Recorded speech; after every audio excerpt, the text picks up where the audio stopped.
हम लोग पढ़ना स्टार्ट करते हैं और आप लोग बोलते रहिएगा, ठीक है? जी सर। हाँ, तो आज अभी तक हम लोगों ने क्या-क्या पढ़ा? कुछ टॉपिक्स के नाम यदि याद हो रोशनी जी तो मुझे बताइए आप। सर पीआईएल पढ़ लिया, जनहित याचिका और ठीक है, हम लोगों ने न्यायिक पीआईएल के बारे में जान अतिक्रमण, लिया है। न्यायिक सक्रियता, न्यायिक अतिक्रमण, शक्ति हाँ, पृथक्करण हाँ, हाँ, और सर लोक अदालत, फास्ट ट्रैक कोर्ट हाँ, हाँ, और सर एनजैक। हाँ। राष्ट्रीय न्यायिक नियुक्ति आयोग के बारे में पढ़ लिया है हम लोगों ने, है ना? जी। हम लोगों ने ऑनलाइन जस्टिस डिलीवरी के बारे में पढ़ लिया है, पढ़ा है? हाँ सर। हम लोगों ने सरकारी वकील के बारे में पढ़ लिया है? जी सर। हम लोगों ने जमानत के बारे में पढ़ लिया है, जमानत के बारे में, ठीक है? जी सर। हम लोगों ने जेल सुधार के बारे में पढ़ लिया है, हाँ सर पढ़ ठीक है? लिया। जी। हम लोगों ने पुलिस सुधार के बारे में पढ़ लिया है? जी। हम लोगों ने एडीआर के बारे में भी पढ़ लिया है ना? अल्टरनेटिव डिस्प्यूट रेज़ोल्यूशन, है ना? हम लोगों ने लोक अदालत के बारे में पढ़ लिया है इसी के साथ। तो हम लोग लगभग न्यायपालिका की चीजों को पढ़ चुके हैं, जो भी इसके टॉपिक्स थे। कुछ टॉपिक्स अभी और रहे हैं, ठीक है? जी सर। उसके बारे में अब हम लोग पढ़ने वाले हैं और ये टॉपिक्स है आज हम जो पढ़ने वाले हैं ये मृत्यु दंड के बारे में पढ़ने वाले हैं। क्या है आज का टॉपिक्स? मृत्यु दंड। हाँ, अब कुछ ही टॉपिक्स बचे हैं, जैसे मैं आपको बताऊं। एक तो बचा है मृत्यु दंड, क्या बचा है? मृत्यु दंड। दूसरा बचा है हमारा 3 नए आपराधिक कानून आए हुए हैं, जी सर। ठीक है? 3 नए आपराधिक कानून आए हैं, ये बचे हुए हैं 3 नए आपराधिक कानून। इसके बाद हम लोगों को पढ़ना है अर्ध न्यायिक निकाय। क्या पढ़ना है? अर्ध न्यायिक निकाय। और अर्ध न्यायिक निकाय में हम लोगों को पढ़ना है जैसे कि अधिकरण वगैरह, ट्रिब्यूनल जो कहते हैं जिसे आप, जैसे जी कि सर। एनजीटी वगैरह, ठीक है? तो हाँ इनके सर। बारे में पढ़ेंगे, कैट के बारे में, है ना? इन सब के बारे में पढ़ेंगे। तो ये अधिकरण इत्यादि के बारे में पढ़ेंगे। तो ये अभी महत्वपूर्ण बचे हुए हैं टॉपिक्स, इनके बारे में हम लोग अध्ययन करेंगे। आज हम सबसे पहले मृत्यु दंड के बारे में पढ़ेंगे, ठीक है रोशनी जी? जी सर। चलिए आगे चलते हैं हम लोग। स्क्रीन दिख रही है मेरी? जी सर। हाँ, तो सबसे पहले ये देखते हैं कि मृत्यु दंड से क्या अभी तक यूपीएससी में कोई क्वेश्चन आया है। तो जी हाँ, 2014 में एक क्वेश्चन आया है। और क्या क्वेश्चन आया है, ये थोड़ा सा दूसरे चीज को लेकर के आया है, लेकिन मृत्यु दंड से ही क्वेश्चन है। देखिए, किसी व्यक्ति को मृत्यु दंड दे दिया जाता है। अब मृत्यु दंड का मतलब क्या होता है रोशनी जी, बताइए। मृत्यु दंड का मतलब सर ये है कि यदि किसी व्यक्ति ने कोई ऐसा जघन्य अपराध किया और न्यायालय ने उसको दंड के तौर पर मृत्यु की सजा सुनाई है। हाँ, हाँ। यानी तो कि प्राणों को हर लेना, उसके प्राण ले लेना। मृत्यु दंड यानी कि प्राणों को ले लेना सजा के तहत, कोई अपराध किया हो तो यही है मृत्यु दंड। हाँ सर। जी। अब देखो, मृत्यु दंड की यदि सजा किसी व्यक्ति को मिलती है तो उसका एक लास्ट उपाय ये रहता है कि वो राष्ट्रपति के पास क्या कर सकता है, इसके लिए माफी के लिए आवेदन कर सकता है। किसके पास? हाँ सर, राष्ट्रपति के पास। राष्ट्रपति के पास कर सकता है। राष्ट्रपति इसके मृत्यु दंड का लघुकरण कर सकते हैं, यानी कि हाँ सर। इसकी सजा को, मृत्यु दंड को आजीवन कारावास में भी बदल सकते हैं या मृत्यु दंड को ही समाप्त कर सकते हैं। हाँ समझ में सर। आ रहा? हाँ सर। और भी है, उनको भी उपाय कर सकते हैं। लेकिन यहाँ एक दिक्कत आती है। क्या आती है शिल्पा जी समस्या? शिल्पा जी समस्या ये आती है कि राष्ट्रपति को कोई ऐसी समयावधि नहीं है कि ये इस बात पर कब तक निर्णय देंगे कि उस व्यक्ति को मृत्यु दंड दिया जाए, ना दिया जाए या क्या किया जाए। समझ पा रहे हो? जी सर। जैसे हाँ सर, शिल्पा जी आपने कोई मुझसे सवाल पूछा और उसका मैं उत्तर ना दूं, और मेरे ये भी ना हो कि सर को कब तक उत्तर देना है, तो ये बहुत क्या करेगा, विलंब उत्पन्न करेगा। क्या करेगा ये? विलंब। विलंब उत्पन्न करेगा। एक लेट होगा, टाइम लग जाएगा ज्यादा, और टाइम ज्यादा लगेगा तो ये बहुत ठीक है नहीं। यानी कि न्याय वितरण नहीं है ये ढंग से। न्याय में देरी न्याय ना मिलने के समान है। किसने कहा है ये बात? Sir William Gladstone. जी, तो ये वाली बात है। इसी चीज को लेकर के यूपीएससी ने पूछा है क्वेश्चन, ये 2014 वाला।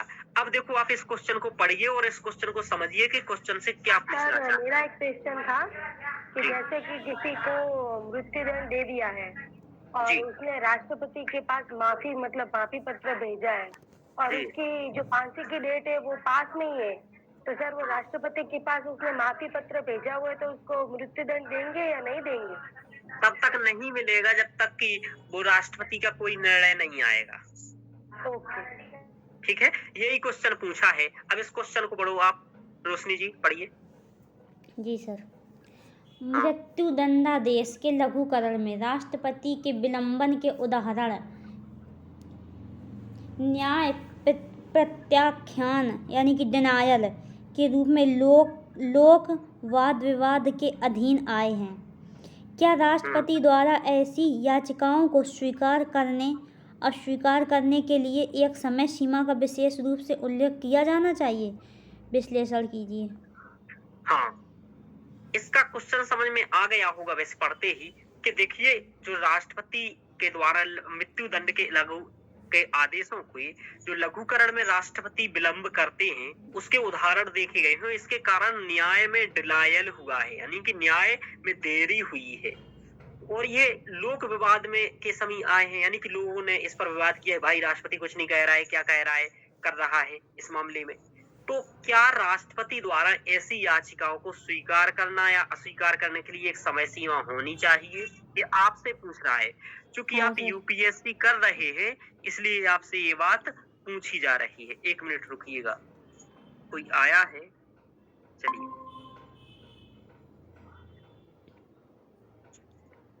तो कोई समय सीमा होनी चाहिए अथवा नहीं होनी चाहिए, ये पूछा जा रहा है। चलिए,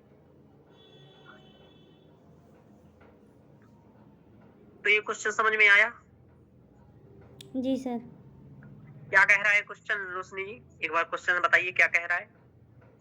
सर ये कह रहा है जो जैसे कि मृत्युदंड सुनाया गया है और राष्ट्रपति को ये मतलब वो अधिकार दिया गया है कि वो उसमें लघुकरण कर सकता है, मतलब सज़ा को कम कर सकता है या पूर्णतः माफ़ कर सकता है। तो इसके लिए कोई समय सीमा निर्धारित नहीं की गई है कि ये कब तक क्या करेगा, कब तक मतलब अपना ये जवाब दे देगा। तो ये समय सीमा निर्धारित नहीं की गई है, तो इसको क्या करना चाहिए? समय सीमा निर्धारित करनी चाहिए। तो इसके पक्ष में तर्क देनी है और ऐसी इस प्रकार का है सर। जी, ये पक्ष तो हमने विपक्ष। देखा पीवाईक्यू के जो यूपीएससी में आया हुआ है, ठीक है शिल्पा जी। अब हम लोगों को पढ़ना क्या है इसमें और ये टॉपिक्स पढ़ा क्यों जा रहा है? अब मुझे बता सकते हैं रोशनी जी ये टॉपिक्स क्यों पढ़ रहे हैं हम लोग? सर यानी कि न्याय ये चर्चा में क्यों रहता है? चर्चा में क्यों रहता है? हाँ। सर इसलिए रहता है कि न्यायपालिका द्वारा जो कोई जघन्य अपराध किया, अपराध का कोई व्यक्ति मतलब अपराधी होता है उसको सुप्रीम कोर्ट या हाई कोर्ट ये मृत्युदंड की सज़ा सुनाते हैं।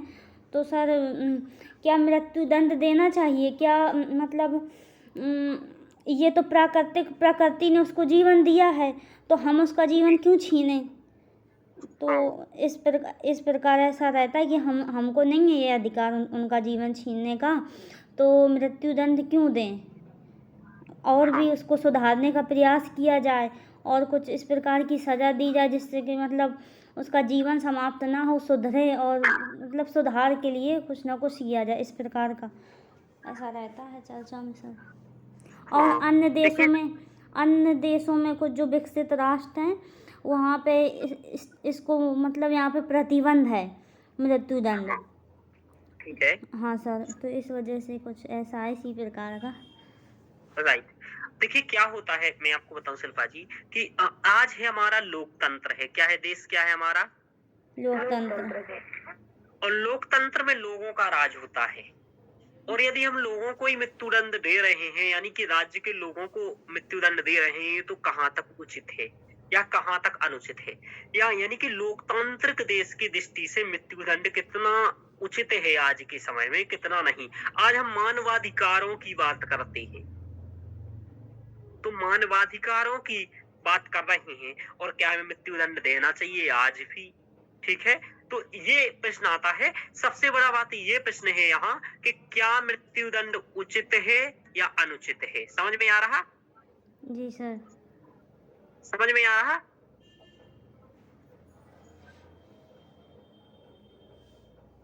मृत्युदंड उचित है या अनुचित है?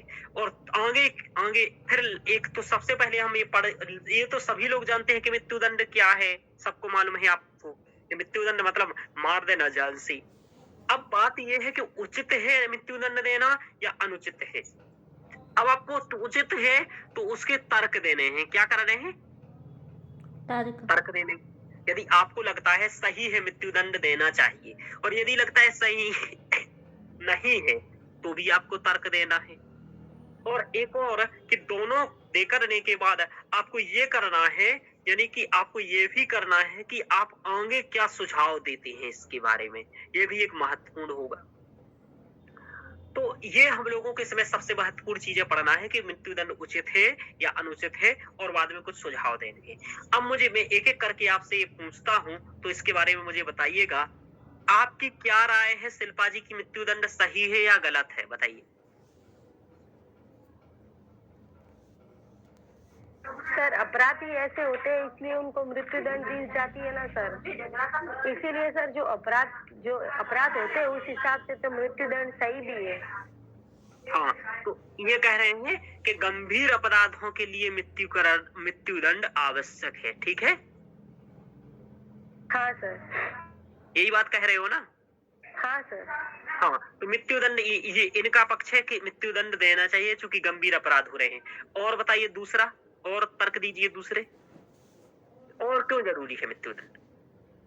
सर दूसरी बार ऐसा जघन्य अपराध न हो इसलिए भी मृत्युदंड दिया जाना चाहिए। हाँ, तो आप मतलब इसको ऐसे कह सकते हैं अपराध रिपीट ना हो। जी कि कानून का शासन स्थापित करने के लिए भी जरूरी है कि हाँ लोग सर। ठीक है ना, या लोगों में डर व्याप्त करना। क्या करना व्याप्त? लोगों में डर व्याप्त करना।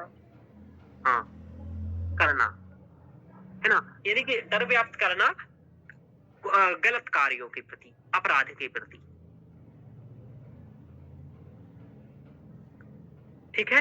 ये कह रहे इसलिए मृत्युदंड आवश्यक है। और बताइए, और क्यों? अच्छा, मृत्युदंड क्यों जरूरी है? रोशनी जी आपको क्या लगता है, जरूरी है या नहीं है? सर है भी सर, नहीं भी सर, इसके दोनों पक्ष हाँ, हैं। तो आप दोनों पक्ष बताइए, दोनों के आप क्या तर्क दे सकते हैं वो बताइए मुझे। बिना देखे और बिना सोचे, ये मतलब आगे पीडीएफ नहीं कि पीडीएफ पलट के आप देख रहे हैं, बिना सोचे बताइए आप, मतलब यही सोचिए आप डायरेक्ट। जी सर। सर पक्ष में तो ये कह सकते हैं सर कि अपराध की श्रेणी है। अब अपराध ज़्यादा ही गंभीर है, ज़्यादा ही जघन्य अपराध है, तो मृत्युदंड देना चाहिए ताकि अन्य लोग उसको देखें, पता चले कि इस प्रकार के अपराध में मृत्यु की सज़ा मिलती है, तो भय उत्पन्न होगा उनमें, ताकि वो उस कृत्य को करने से डरें, ऐसे अपराध ना करें। तो सर इस प्रकार से ये मतलब आवश्यक भी है। और तर्क दो यहाँ, मतलब पॉइंट बताओ आप, एक पॉइंट को विस्तृत करना यूपीएससी की निशानी नहीं है, ठीक है? जी सर। कोशिश करो पॉइंटेड बताओ इस चीज को। मृत्युदंड जरूरी है मानवाधिकारों की रक्षा के लिए। किसके लिए?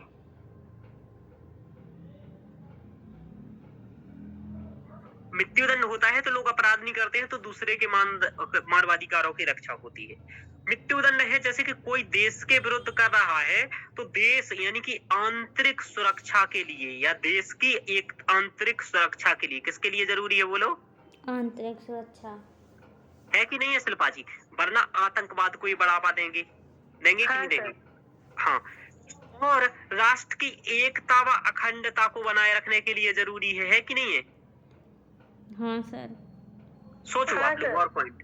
मृत्युदंड एकता अखंडता को बनाए रखने के लिए, आंतरिक सुरक्षा बनाए लेकर रखने के लिए, गंभीर अपराध के लिए, कानून के शासन के लिए, लोगों में डर व्याप्त रहे अपराध के प्रति, और क्यों जरूरी है मृत्युदंड बोलो?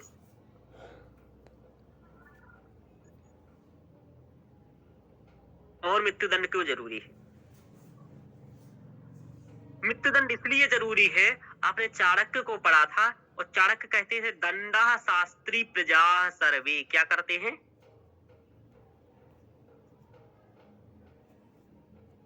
प्रजा सर्वे, कि दंड प्रजा को शासित करता है और प्रजा शासित होती है, यानी कि दंड रहेगा तो प्रजा ढंग से चलेगी, बेहतरीन चलेगी। इसलिए जरूरी है इस टाइप का दंड व्यवस्था, और मृत्युदंड तो उसमें से एक है ही।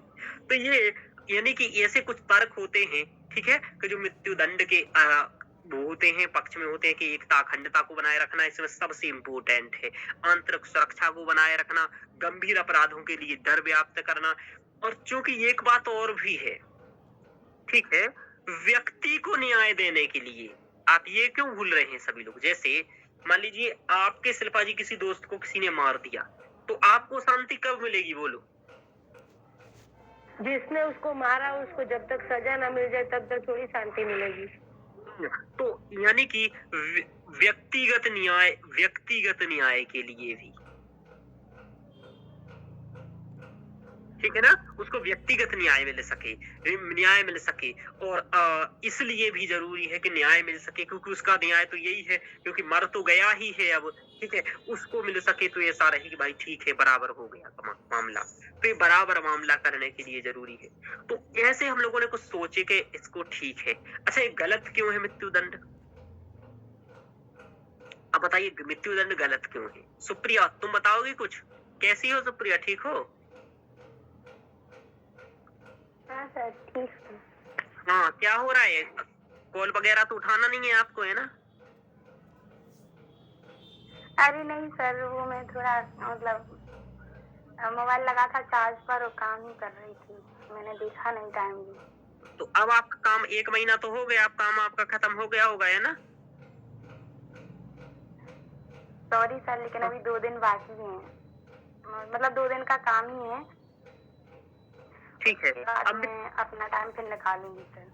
हाँ, अब रोज क्लास करना है और पढ़ना है, ठीक है, और टाइम से आना है, तो 6:50 का अलार्म लगा के रखिए और बोल के रखिए यदि, ठीक है? हाँ, अब क्लास रेगुलर होगी। चलिए, अब मृत्युदंड के पक्ष में तर्क दीजिए रोशनी जी। हाँ सर। क्यों मृत्युदंड के, अभी तो ये आपने पक्ष में तर्क दिए, मतलब पक्ष में तर्क दिए कि मृत्युदंड क्यों होना चाहिए। अब आप विपक्ष में तर्क दो, मृत्युदंड नहीं होना चाहिए। बोलो। सर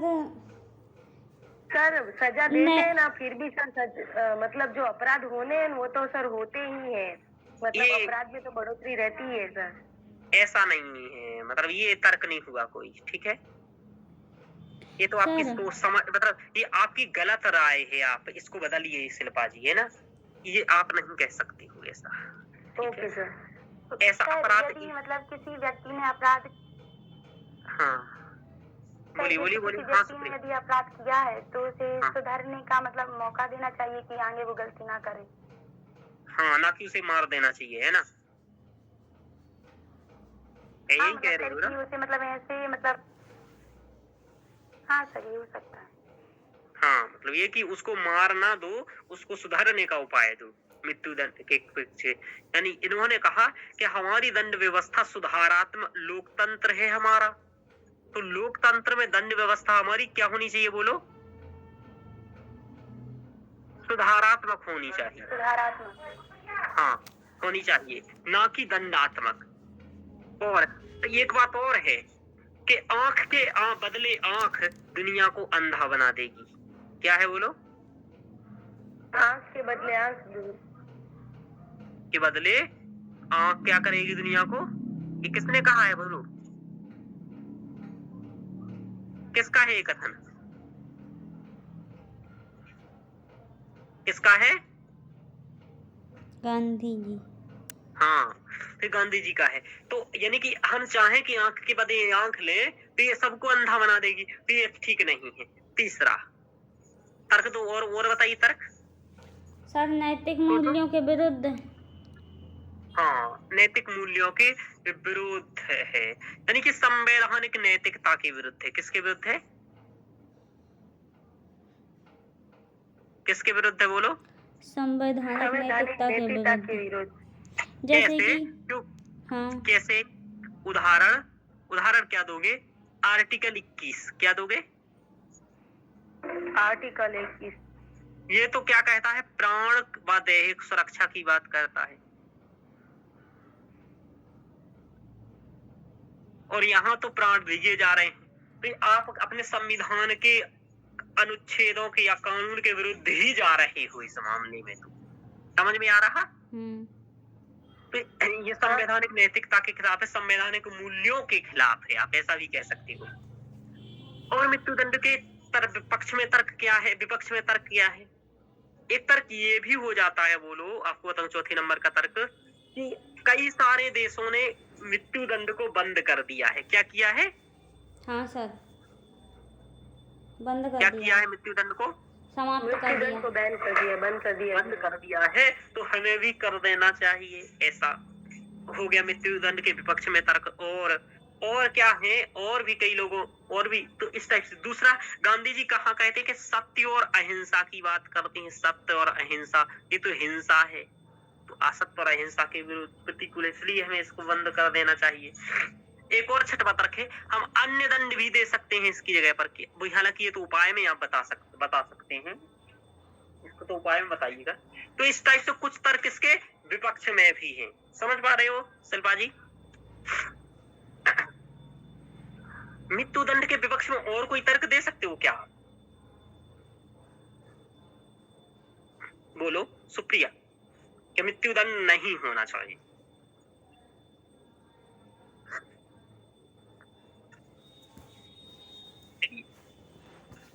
तो इतना ही। अब हम लोग देख लेते हैं कि अब हम और भी कुछ पॉइंट देखेंगे इसके बारे में, कि मृत्युदंड के बारे में और भी क्या है, इसके बारे में बात है। चलिए आगे देखते हैं। देखिए, मृत्युदंड के पक्ष में तर्क ये है कि समाप्त नहीं करना चाहिए। क्यों नहीं करना चाहिए? यानी कि मृत्युदंड होना चाहिए ऐसा कि मृत्युदंड के पक्ष में जन इच्छा का होना।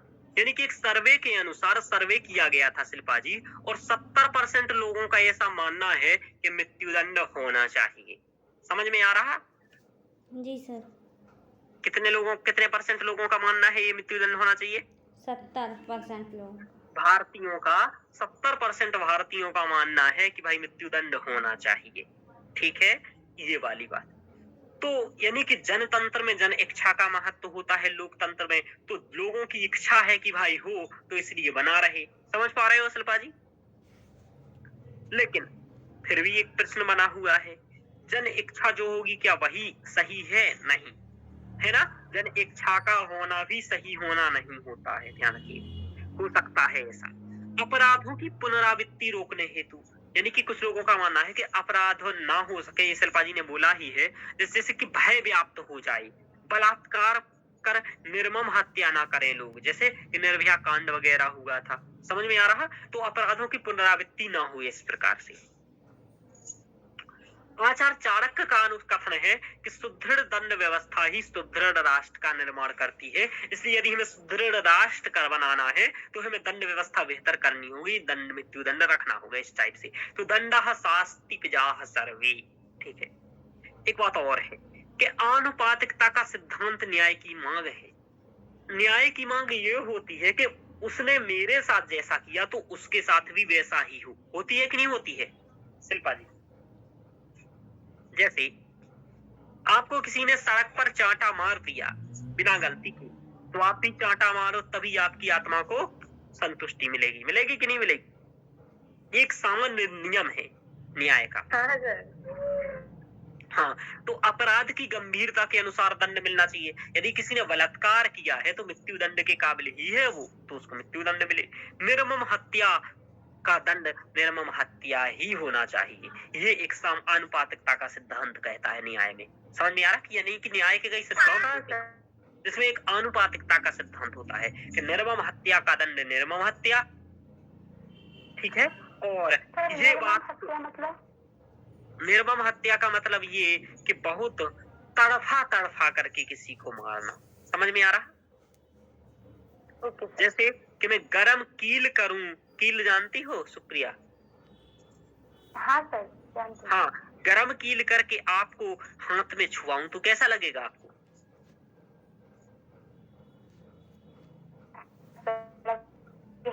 हाँ, बहुत दुख, बहुत दर्द होगा, बहुत होगा, है ना? कि आपको हर जगह ऐसे-ऐसे कीलें मार रहा हूँ हर जगह और आपको खून निकाल दे रहा हूँ गर्म कील से।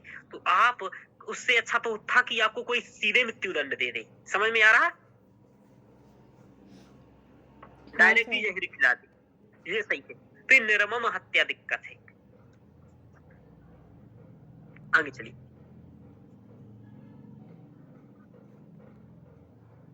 तो आगे देखते हैं। तो आनुपातिकता का सिद्धांत न्याय की मांग है।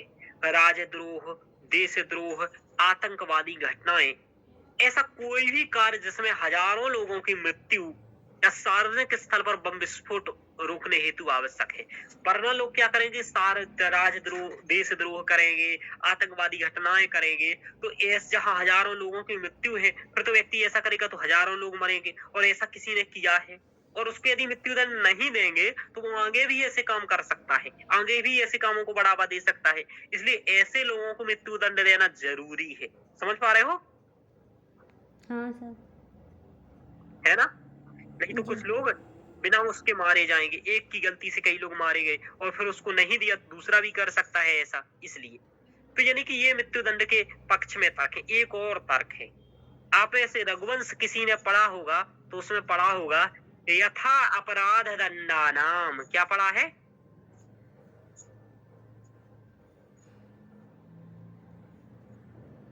क्या पढ़ा है बोलो? यथा अपराध दंडानाम, कि अपराध के अनुसार दंड होना चाहिए। तो ये भी जो आनुपातिकता का सिद्धांत बताया वह है, यानी कि मृत्युदंड होना चाहिए ऐसा। तो ये तर्क हम लोगों ने कुछ देखे हैं, कुछ तर्क हम लोगों ने यहाँ भी समझे थे कि ये तर्क एकता अखंडता बनाए रखने के लिए, आंतरिक सुरक्षा बनाए रखने के लिए, व्यक्तिगत न्याय के लिए, है ना? ये भी कुछ तर्क हैं। अब देखो, इसलिए हम आपको कुछ अलग से पढ़ा। अब विपक्ष में तर्क क्या है कि मृत्युदंड नहीं होना चाहिए। तो देखो, मृत्युदंड के विपक्ष में तर्क ये है कि न्याय का उद्देश्य सुधारात्मक होना चाहिए। क्या होना चाहिए? ना कि दंडात्मक। सुधारात्मक। हाँ, गांधी जी कहते हैं कि आंख के बदले आंख संसार को अंधा बना देगी। यही पॉइंट मैंने आपको बताया था अभी। विश्व के अधिकतम लोकतांत्रिक देशों द्वारा समाप्त कर दिया गया। यदि कि देखें एक डाटा कि 2022 तक 113 देशों ने मृत्युदंड को समाप्त कर दिया है। तो ये दिखाता है कि भारत भी एक बड़ा लोकतंत्र है और भारत को भी मृत्युदंड समाप्त कर देना चाहिए। समझ पा रहे हो आप? जी सर। हाँ सर। रोशनी जी, जी सर। समझ में आया? हाँ सर। हाँ, ठीक है शिल्पा जी, समझ में आया? चलिए। हाँ सर। हाँ, तो गरिमापूर्ण जीवन जीने का अधिकार अनुच्छेद 21 के तहत है और का राज्य द्वारा ही उल्लंघन हो रहा है। यानी कि जीवन जीने का अधिकार है, अच्छे से जिए, लेकिन यहाँ उल्लंघन हो रहा है। गरिमापूर्ण तो छोड़ो, उसका जीवन ही उल्लंघन कर दिया जा रहा है। तो ये दिक्कत है। संविधान में मृत्युदंड की क्षमा याचना का प्रावधान है, न कि मृत्युदंड का। समझ पा रहे हो? जी सर। हाँ सर। सर यानी कि मृत्युदंड का मृत्युदंड नहीं है? क्यों? सर मृत्युदंड का प्रावधान नहीं है संविधान में? कि मृत्युदंड देना चाहिए। हाँ। मृत्युदंड देखिए, मृत्युदंड देना चाहिए तो न्यायालय डिसाइड करता है ये। समझ पा रहे हो? जी सर। हाँ, वो तो अंतिम मोहर लगाता है। समझ में आ रहा? जी सर। कि उसको अपराध यदि गंभीर लगता है तो वो उसको कहता है ठीक है, अब इतना गंभीर अपराध है तो दे दीजिए, वरना नहीं तो उसके लघुकरण के लिए मामला आता है। समझ में आ रहा? जी सर। क्योंकि पहले ही उसे मृत्युदंड मिल चुका है, अब उसे कम करने के लिए वहां गया है। मृत्युदंड तो हो ही चुका है, अब यदि उसको भी लगता है कि इतना गंभीर किया ही है तो वो भी दे देगा। समझ में आ रहा? हाँ सर। ये है, यानी कि सीधे तौर पर ऐसी हम लोगों ने लोकतांत्रिक राज्य को अपनाया है, तो ऐसे हमने सीधे तौर पर नहीं कहा है कि मृत्युदंड देना ही देना है। ठीक है?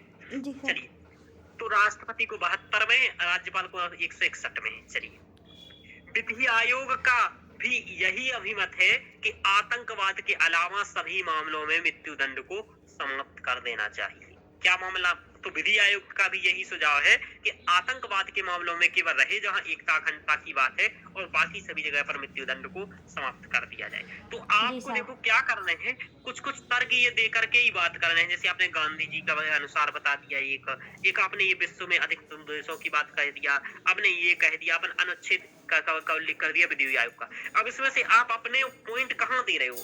आपको तर्क सहित बात करनी है, प्रमाणित बात करनी है, समझ पा रहे हो जी सर। शिल्पा जी?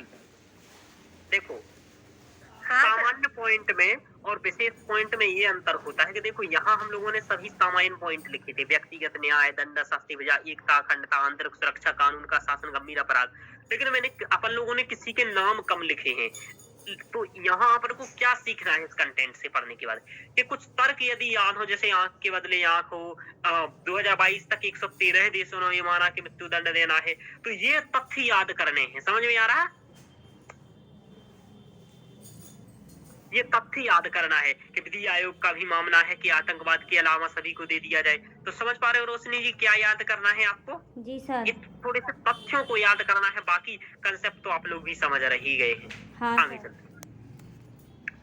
सांस्कृतिक समर्थन है कि हमें मृत्युदंड नहीं होना चाहिए। जैसे कि गांधी जी कहते हैं कि अहिंसा परमो धर्मः, और यही बात जैन और बौद्ध भी कहते हैं कि अहिंसा परमो धर्मः, इसलिए हमें हिंसा नहीं करना है। मृत्युदंड वस्तुतः एक हिंसा है।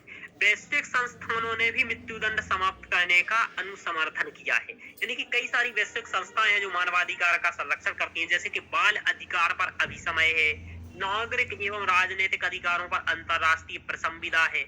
इन दोनों ने ये माना है कि मृत्युदंड को खत्म कर देना चाहिए, समाप्त कर देना चाहिए। इसलिए कई देश, एक से लगभग 13 देशों ने 2022 तक समाप्त कर दिया है मृत्युदंड। तो ये है समाप्त कर देना।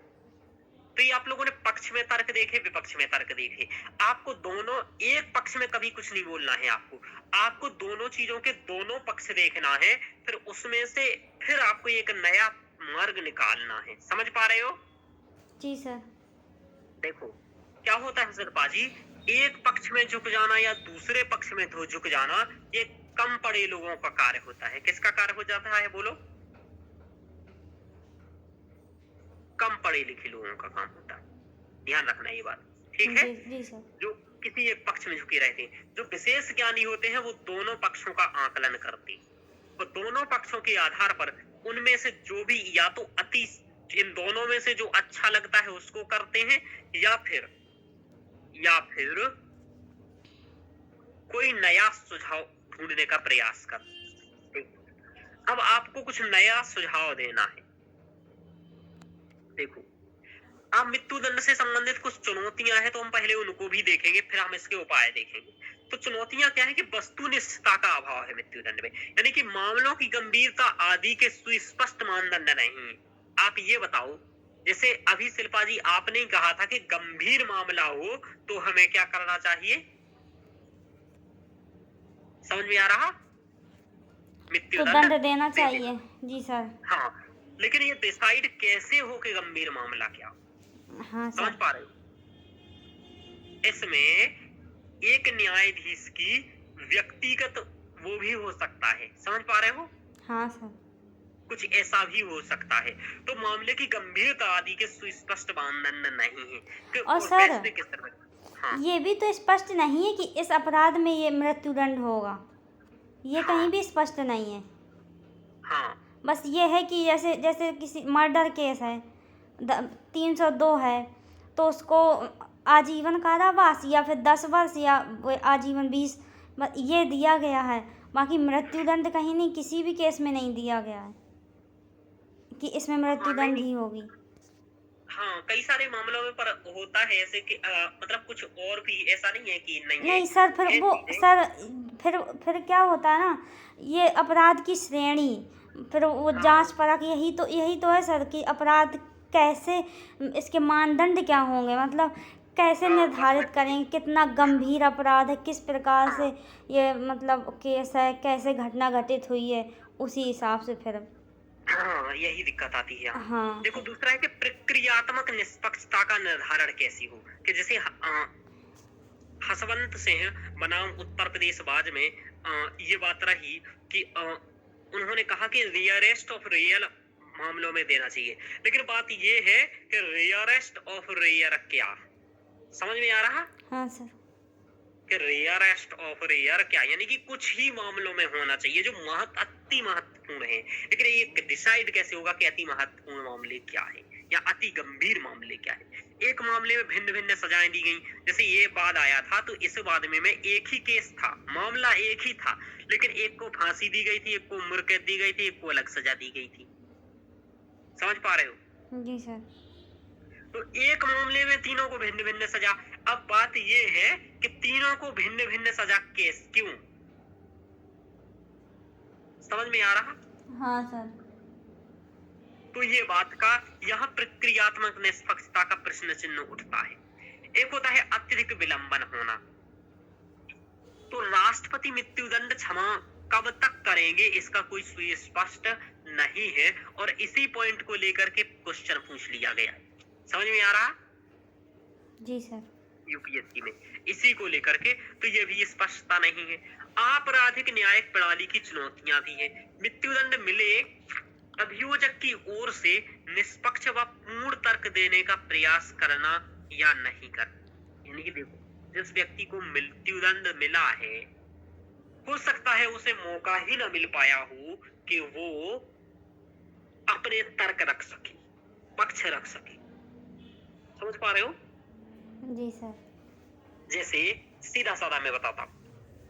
एक है एक ए पार्टी और एक है बी पार्टी। बी पार्टी के पास बी पार्टी ने आरोप लगाया था इस पर कि इसने कुछ गंभीर अपराध किया है, और इसने निजी वकील किया, और इसके तरफ से सरकार ने सरकारी वकील किया। अब आप सरकारी वकील को तो स्थिति जानते हो? हाँ पढ़ सर। ही लिया है आपने। हाँ तो सर। सरकारी वकील गंभीर रूप से, अब इस सरकारी वकील इसके निजी वकील से तर्क वितर्क ही नहीं कर पा रहा, और ये तो मजबूत पार्टी है। वास्तविकता में इसने कोई अपराध नहीं किया था, लेकिन इसको फंसाया गया है, गंभीर अपराध किया है। अब देखो, की थी इसके बेटे ने हत्या, लेकिन फंसा दिया है इसके दोस्त को कि इसके दोस्त ने की है हत्या। समझ पा रहे हो? अब ये सिद्ध नहीं कर सकता कि इसने हत्या नहीं की, इसके दोस्त ने हत्या की, ऐसा। तो कुल मिलाकर के ये भी हो सकता है। तो ये वाली दिक्कत देखा है कि आपराधिक न्यायिक प्रणाली में ही हमारी चुनौतियां हैं, और इसके कारण हो सकता है कि जिसको मृत्युदंड नहीं मिलना चाहिए उसको मिल जाए। तो मृत्युदंड वाले अभियोजक की ओर से निष्पक्ष व पूर्ण तर्क देने का प्रयास करना या नहीं करना, क्या कैसा हुआ, ये भी चिंता का विषय है एक। अब देखो, आगे है राष्ट्रपति या राज्यपाल द्वारा मृत्युदंड क्षमादान की बात। तो भारतीय, अब इंट्रो कैसे लिखना था जो प्रश्न आया था उसमें देख लीजिए। भारतीय संविधान के अनुच्छेद 72 में राष्ट्रपति द्वारा मृत्युदंड को क्षमा करने अथवा लघुकरण, परिहार, विराम या प्रविलंबन करने की शक्ति निहित है। वहीं अनुच्छेद 161 में राज्यपाल द्वारा मृत्युदंड की सजा को पूर्णतः क्षमा न करके बल्कि उसके लघुकरण, परिहार, विराम व प्रलिबंधन की शक्ति निहित है। समझ में आ रहा? इसका मतलब ये कि ये राष्ट्रपति मृत्युदंड को पूर्णतः क्षमा कर सकता है। क्या कर सकता है? पूर्णतः क्षमा कर सकता है। तो क्या राज्यपाल भी कर सकता है? नहीं, ये पूर्णतः क्षमा नहीं कर सकता है। ये उसको लघुकरण कर देगा, यानी कि मृत्युदंड का आजीवन कारावास कर सकता है, परिहार कर सकता है, यानी कि सजा वगैरह को बदलना वगैरह, ऐसा कुछ कर सकता है। तो ये वाली बातें यहाँ हम लोगों ने पढ़ी, ध्यान रखो। तो ये आपको बताना था इंट्रो में, यहीं से डायरेक्ट ऐसे ही स्टार्ट करना था। आगे देखते हैं, आगे के राष्ट्रपति या राज्यपाल कार्यपालिका को न्यायिक शक्ति क्यों दी गई है? समझो बात कि ये शक्ति, ये भी तो प्रश्न आता है कि राष्ट्रपति को ये मृत्युदंड की शक्ति क्यों दी गई है। आता है कि नहीं आता है? हाँ सर। समझ पा रहे हो शिल्पा जी क्वेश्चन? हाँ सर। कि देखिए, न्याय करना किसका काम है? न्यायपालिका का। सुप्रिया, किसका काम है न्याय करना? न्यायपालिका का। न्यायपालिका का। लेकिन यहाँ ये कार्य कौन कर रहा है?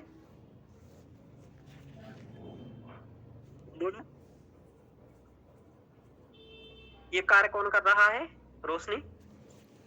सरकारी पालिका यानी कि राष्ट्रपति जी, ये कार्यपालिका कर रहा है। तो राष्ट्रपति यानी कि कार्यपालिका। तो जी इस सर। कार्यपालिका को न्यायपालिका का कार्य क्यों दिया गया है, बात ये है। समझ में आ रहा? अब देखते हैं, इसमें भी कुछ तर्क समझते हैं हम लोग। तो मानवतावादी पक्ष को समाहित करना यानी कि दंड की समीक्षा विधिक दृष्टि से परे होना। देखो कई मामले ऐसे होते हैं कि हमने न्याय की समीक्षा अभी तो विधिक दृष्टि से की है, समझ पा रहे हो? जी सर। यानी कि न्यायिक दृष्टि से की हो, और हो सकता है कि न्यायिक दृष्टि से की हो, चूंकि दंड यहाँ मृत्यु दंड है। समझ पा रहे हो शिल्पा जी? दंड मृत्यु दंड है, इसलिए केवल न्यायिक समीक्षा ना हो करके कार्यकारी समीक्षा भी होनी चाहिए, क्योंकि जनता किसको चुन रही है? कार्यपालिका को, ना कि न्यायपालिका को।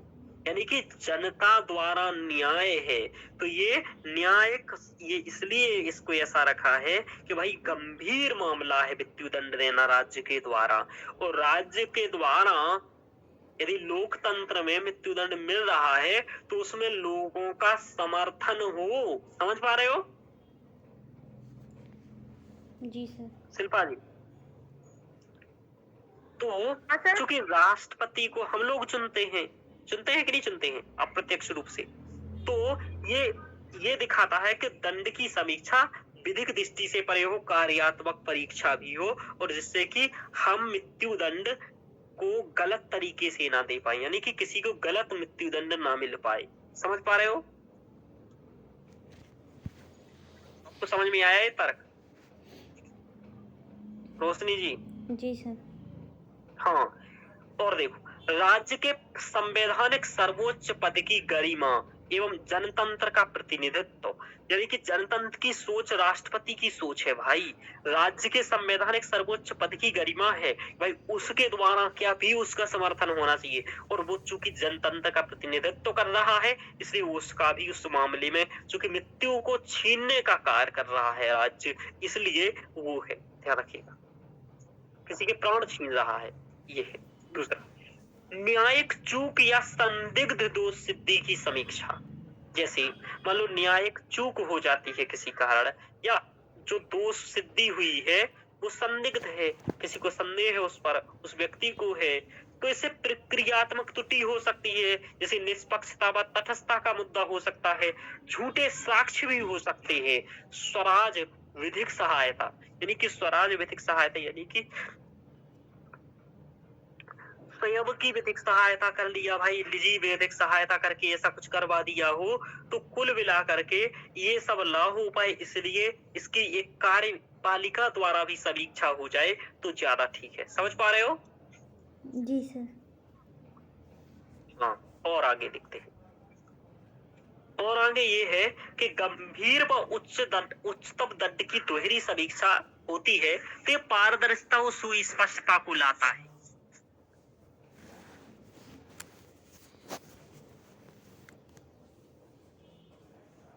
तो ये क्या करता है? पारदर्शिता को लाता है, सुस्पष्टता को लाता है। भाई दोहरी समीक्षा हो जाए तो अच्छा ही है, चूंकि ये गंभीर व उच्चतम दंड है। अब इससे बड़ा दंड होगा ही क्या? अब देखो, याचिका से चुनौतियां क्या है, यानी कि विपक्ष में तर्क क्या है, यानी कि ये जो याचिका की जाती है, देखो पहले तो हम लोगों ने अभी तक ये समझा कि ये याचिका क्यों की जाती है। समझ पा रहे हो? जी सर। हाँ, कि क्यों दिया गया है ऐसा राष्ट्रपति को पावर, क्योंकि ऐसा क्वेश्चन यूपीएससी पूछ चुकी है, उसका पूछने का उद्देश्य ये है। दूसरा ये कि याचिका से चुनौतियां क्या है। याचिका से सबसे बड़ी चुनौती यही है कि अत्यधिक न्यायिक विलंबन होता है। उदाहरण, राजीव गांधी हत्याकर्मी को मृत्यु दंड देना है या नहीं देना है, ये अभी तक डिसाइड नहीं हुआ। समझ पा रहे हो? जी सर। तो इतना कि 20 साल बाद ये डिसाइड हो रहा है। तो इस टाइप से विधि आयोग ने कहा कि कुछ राष्ट्रपतियों ने याचिका जांच पर रोक लगा दी, कि कुछ याचिकाओं की जांच ही पर रोक लगा दिया, तो ये गलत है। मतलब ऐसा कर रहे हैं राष्ट्रपति जी, तो ये इससे विलंबन हो रहा है, तो यानी कि अत्यधिक न्यायिक विलंबन होता है याचिका से। शक्ति पृथक्करण सिद्धांत का भी एक उल्लंघन है कि न्याय कार्य सर या कार्यपालिका द्वारा। सर तो सजा सुनाने के बाद ही तो याचिका की जा सकती है राष्ट्रपति से। हाँ, तो विलंबन कैसे हो गया इसमें?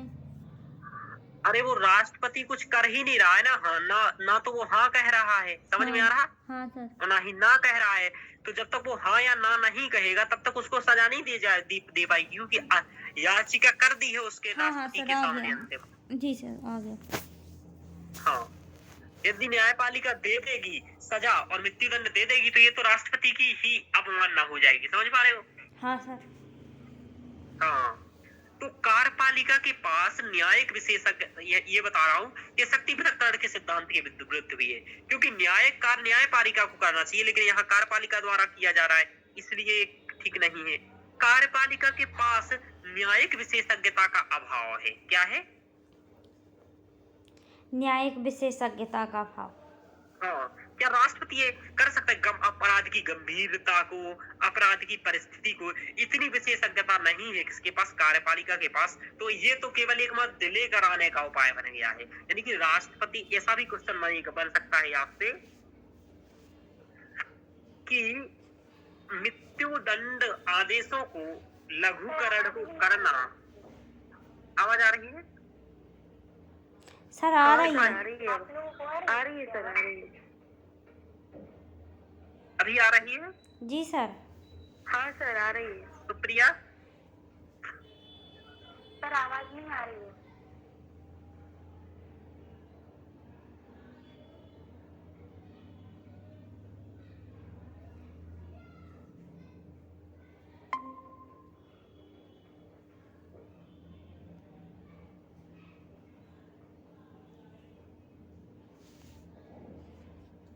आवाज आ रही है? जी सर, आ रही है आवाज। हाँ सर। चलिए, हाँ, सर। अब तो सुप्रिया आ रही हो। चलिए, अब तो देखो, तो कार्यपालिका के पास न्यायिक सर, विशेष, आवाज आ रही है पर स्क्रीन शेयर नहीं है। हाँ सर, अब हो गई। चलिए, तो कार्यपालिका के पास न्यायिक विशेषज्ञता का अभाव है। अब डाटा लिख के रखिएगा। अपराध की गंभीरता क्या है, ये सभी नहीं समझ पाएगा कार्यपालिका, क्योंकि कार्यपालिका ने ये कार्य किए ही नहीं है। तो एक क्वेश्चन बता रहा था मैं आप लोगों को कि क्वेश्चन क्या बन सकता है। ये भी बन सकता है कि कार्यपालिका के पास या राष्ट्रपति के पास मृत्युदंड भेजना एकमात्र उपहास है, ऐसा कुछ कह देगा, या एकमात्र मजाक है ना? हाँ या सर, अभी आप बोल रहे थे जैसा कि डिले का माध्यम। आलोचनात्मक टिप्पणी कीजिए, हाँ है सर। ना? इसके पास भेजिए, क्योंकि ये केवल ये या फिर प्रक्रिया में विलंब करने का एक माध्यम है। तो प्रक्रिया में विलंब हो जाए तो ऐसा कुछ पूछेगा तो ये आपको बतानी पड़ेगी कि कार्यपालिका पर न्यायिक विशेषज्ञता नहीं है, शक्ति पृथक्करण के सिद्धांत के विरुद्ध भी है, वो जानता भी नहीं। खैर, क्यों उसके पास राजनीतिक प्रभाव व निर्णय, यानी कि न्यायपालिका के निर्णय पर वरीयता। तो देखो, राजनीतिक प्रभाव पर किसकी को वरीयता दी जा रही, यानी कि न्यायपालिका के निर्णय पर वरीयता दी जा रही है। समझ में आ रहा? समझ में आ रहा? हाँ हाँ सर, आ रहा है समझ। हाँ, तो ये हुआ। अब देखो, क्या निश्चित समय करना चाहिए या नहीं, अब ये तो हम देखेंगे ही। तो अब बात ये आया कि हम लोगों ने ये देख लिया कि याचिका से संबंधित चुनौतियां क्या हैं, यानी कि अब आपसे ये भी पूछेगा तो क्या राष्ट्रपति को ये जो पावर दिया गया है इसे देना चाहिए या नहीं देना चाहिए। तो नहीं देना चाहिए जिसके तर्क ये हैं। समझ में आ रहा शिल्पा जी? क्योंकि अत्यधिक विलंब होता है, शक्ति पृथक्करण के सिद्धांत के विरुद्ध है, कार्यपालिका के पास न्यायिक विशेषज्ञता नहीं है और राजनीतिक प्रभाव को वरीयता दी जा रही है, इसलिए इसको राष्ट्रपति को नहीं देना चाहिए इस मामले को और समाप्त कर देना चाहिए। एक ये है कि क्यों देना चाहिए राष्ट्रपति को ये मृत्युदंड की सजा, क्यों देनी चाहिए या क्यों दी गई है।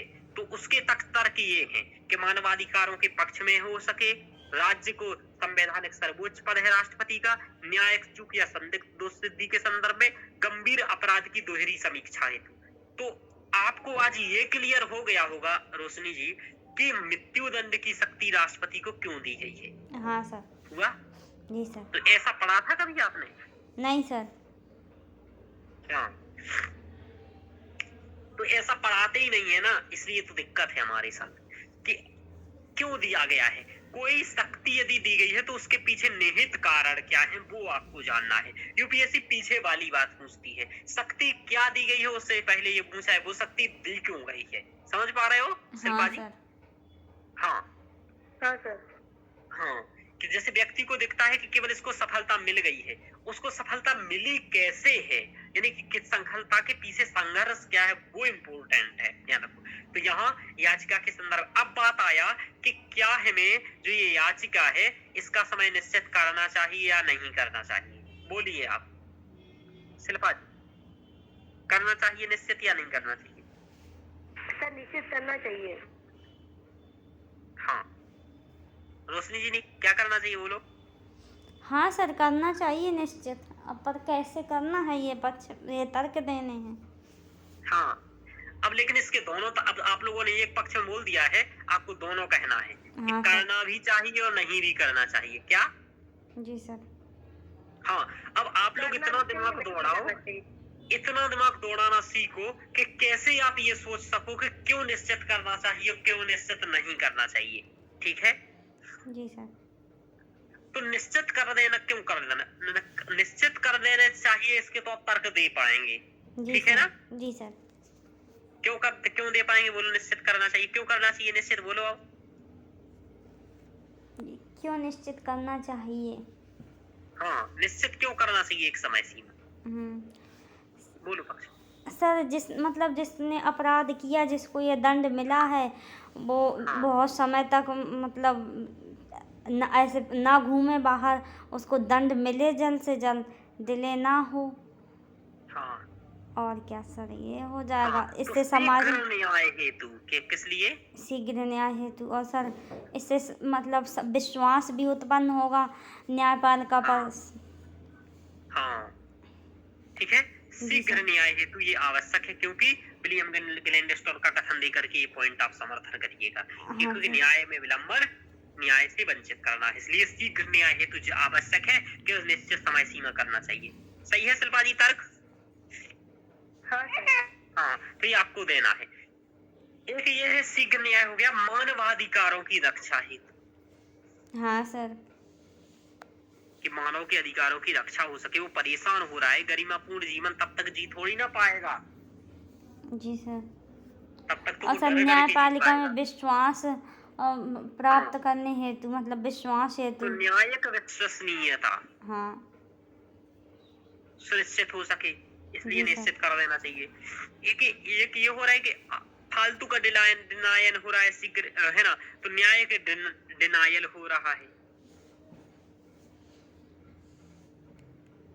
तो इसको ये ना हो, जल्दी न्याय मिले, तो वही पॉइंट हो गया। तो इस प्रकार कुछ है, देखिए अब हम आपको बताते हैं यहाँ पर। जी सर। निश्चित करना चाहिए, इसके पक्ष में यह है कि निश्चित कर देनी चाहिए, क्योंकि सुप्रीम कोर्ट ने शत्रुघ्न चौहान बाद 2014 में कहा था कि मृत्यु दंड को अमल में लाने में अनुचित या अनावश्यक व अत्यधिक देरी यातना देने के समान ही होती है। यह सजा को कम करने की आधार भी हो सकती है। समझ में आ रहा? यानी कि आप किसी व्यक्ति से कह दो मैं तुझे मारूंगा तो जान से, कब मार दूंगा ये मुझे नहीं पता। समझ में आ रहा शिल्पा जी? तो ये उस व्यक्ति को कितना डर रहेगा अंदर ही अंदर, समझ पा रहे हो? जी सर। बहुत डरेगा व्यक्ति, इसलिए ऐसा नहीं करना चाहिए।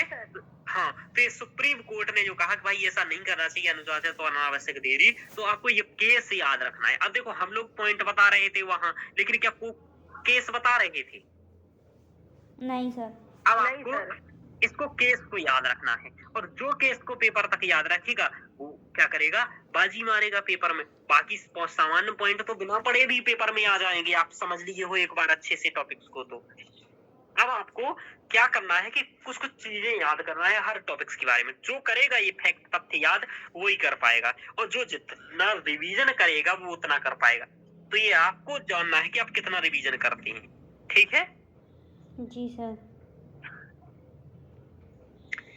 तो और आप में से जितने लोग पढ़ रहे हो उसमें से एक किसी का ही सिलेक्शन होगा, तो आप में से जो सबसे ज्यादा मेहनत करेगा उसी का होगा। तो आप देख लीजिए आप में से ज्यादा मेहनत कौन कर रहा है।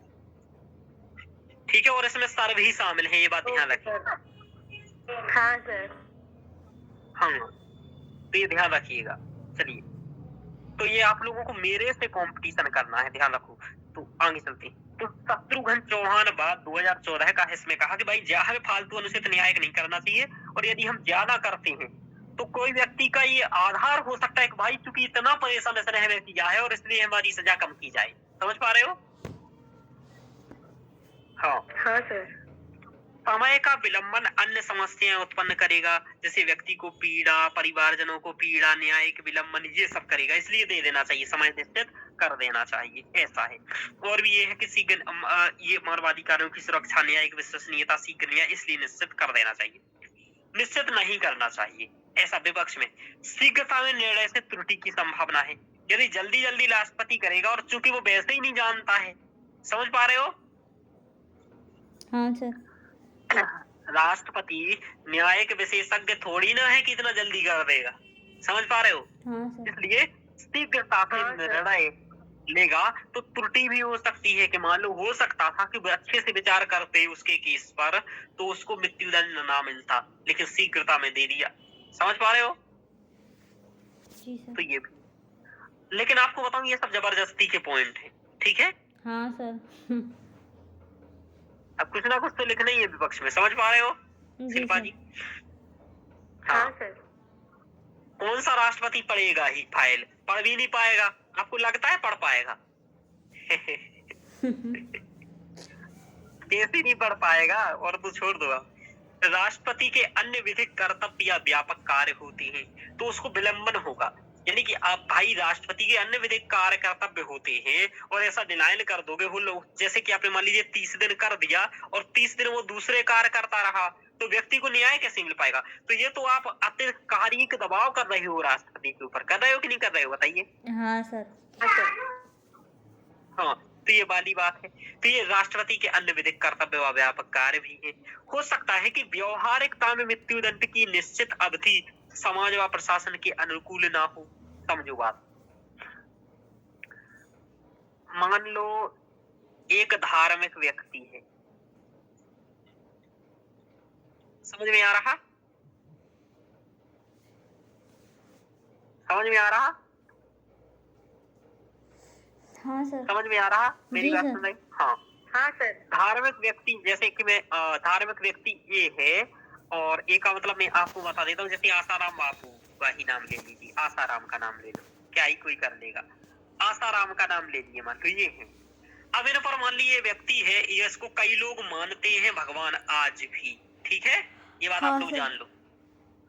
हाँ, मैं कई जगह पर फोटो लगा देखा हूँ इनका, अभी भी पूजा करते, फूल चढ़ाए जाते हैं, इनके लिए पूजा की जाती है।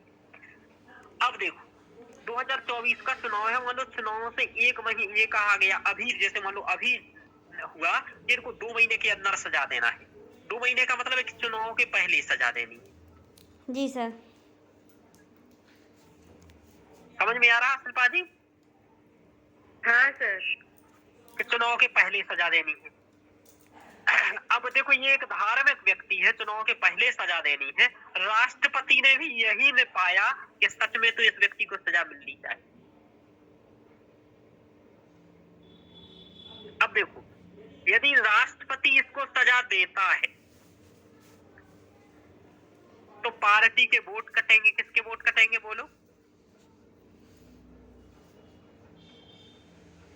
ठीक है।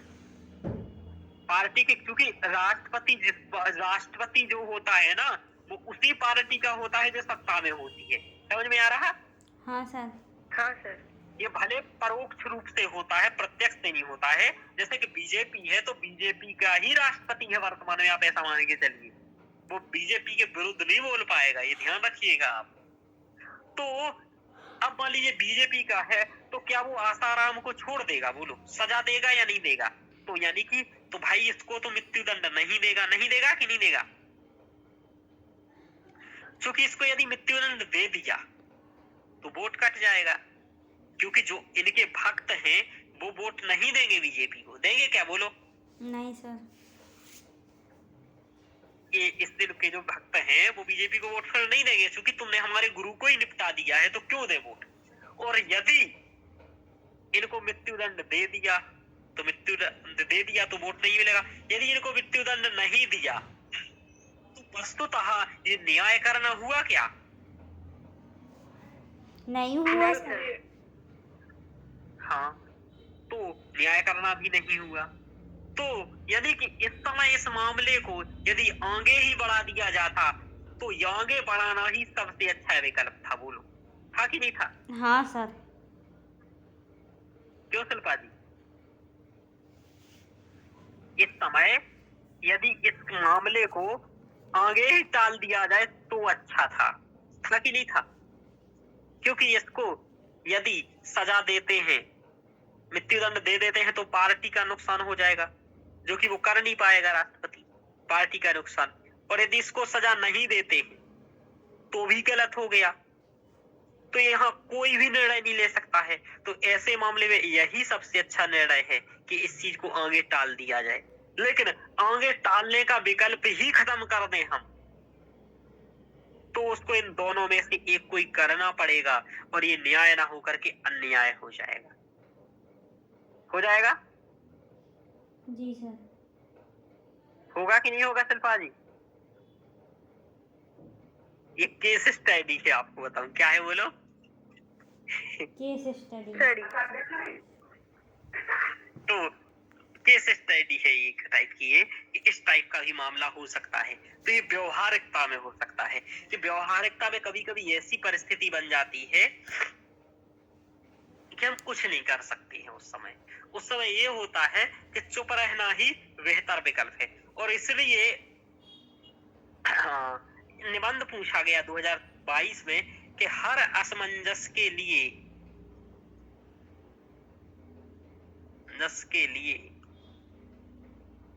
मुस्कुराहट ही चुनिंदा साधन है। क्या?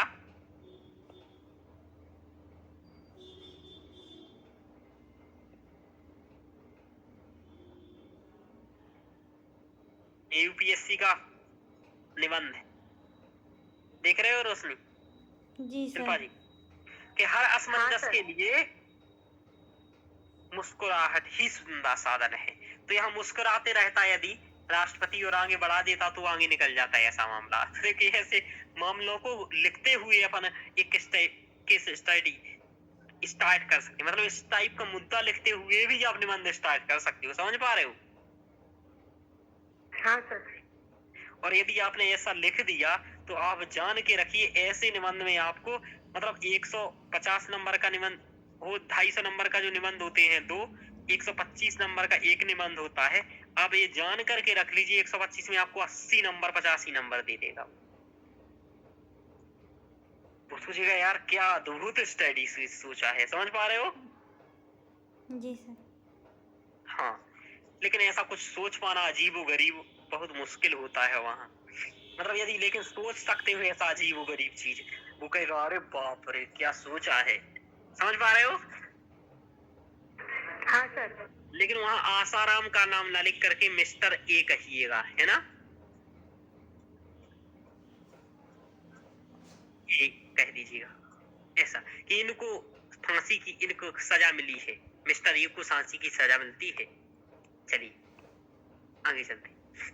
तो ये है, तो यानी कि इसका पॉइंट को समझाया है कि हो सकता है कि व्यवहारिकता में मृत्युदंड की निश्चित अवधि समाज व प्रशासन के अनुकूल ना हो। तो ये समाज और प्रशासन के अनुकूल नहीं थी। समझ पा रहे हो? अब देखो ये तो मैंने राजनीतिक ही एक मुद्दा बताया, ऐसे कई मुद्दे होते हैं जब दे नहीं सकते सजा, तो ऐसा बहुत होता है।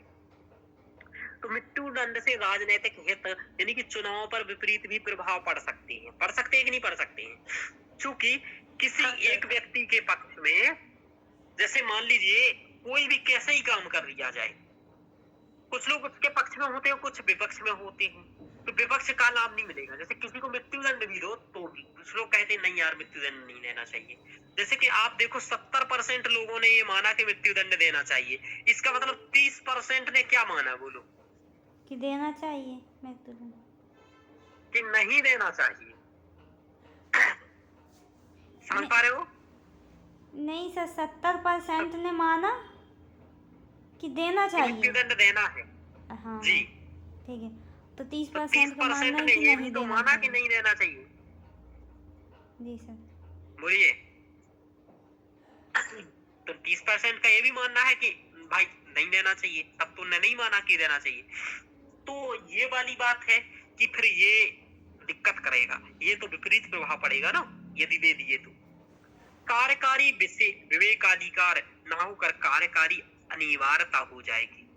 अभी ये कार्यकारी केवल एकमात्र एक अधिकार है भाई, समझ पा रहे हो? जी सर। भाई ठीक है, तुम्हें कार्यकारी विवेकाधिकार है कि देना, कब तक देना, क्या देना, कैसा करना, ये कार्यकारी विवेकाधिकार है। लेकिन फिर तो आप कार्यकारी अनिवार्यता बना रहे हो आप उसे, समझ पा रहे हो? हाँ सर। हाँ, तो ये हो गया। तो इसलिए ये नहीं करना चाहिए, ये हम लोगों ने देखा। फिर आगे की राह क्या देंगे आप? अब आगे सुझाव आप क्या देंगे, ये आपको यहाँ पर देखना है। सुप्रीम कोर्ट के निर्णय का अनुपालन करना चाहिए, जहाँ कहा गया है कि रेयरेस्ट ऑफ रेयर मामलों में ही मृत्यु दंड हो। तो आप क्या कहोगे? कि सुप्रीम कोर्ट के निर्णय का अनुपालन करना है, ऐसा कहा है वचन सिंह बनाम पंजाब राज्यवाद में। किसने कहा? सुप्रीम कोर्ट ने। तो देखो शिल्पा जी, आपको यहाँ अपनी तरफ से नहीं करना है कि दे दो मृत्यु दंड, समझ पा रहे हो? किसी केस का उल्लेख करते हुए, समझ पा रहे हो रोशनी? जी सर। सुप्रिया,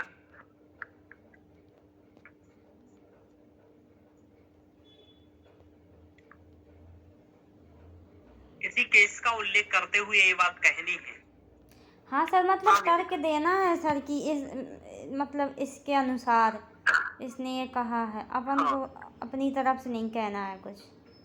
हाँ, हम लोग कहेंगे तो पॉइंट कमजोर होता है, मतलब उतना मजबूत नहीं रहता। यदि किसी के तर्क को लेकर के कहेंगे तो थोड़ा ज्यादा बेनिफिट होगा। हाँ सर। मृत्युदंड हेतु स्थिति, अपराध की प्रकृति आदि, यानी कि क्या स्थिति थी, क्यों अपराध की प्रकृति कैसी है आदि हेतु स्पष्ट मानदंड स्थापित हो एवं पृष्ठभूमि का आकलन किया जाए।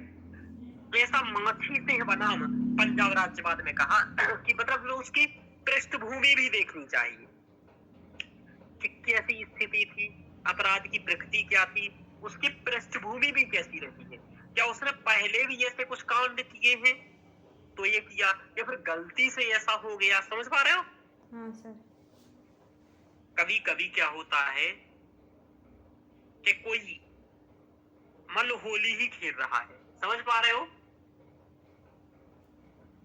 शिल्पा जी? होली ही खेल रहा है और क्या हुआ कि होली में जो एक मटके में रंग भर दिया गया, और मटके में रंग भरने के साथ ही एक व्यक्ति ने क्या किया, दूसरा व्यक्ति ने आकर के इस मटके में जो रंग भरा था उसमें जहर घोल दिया। क्या घोल दिया बोलो? जहर।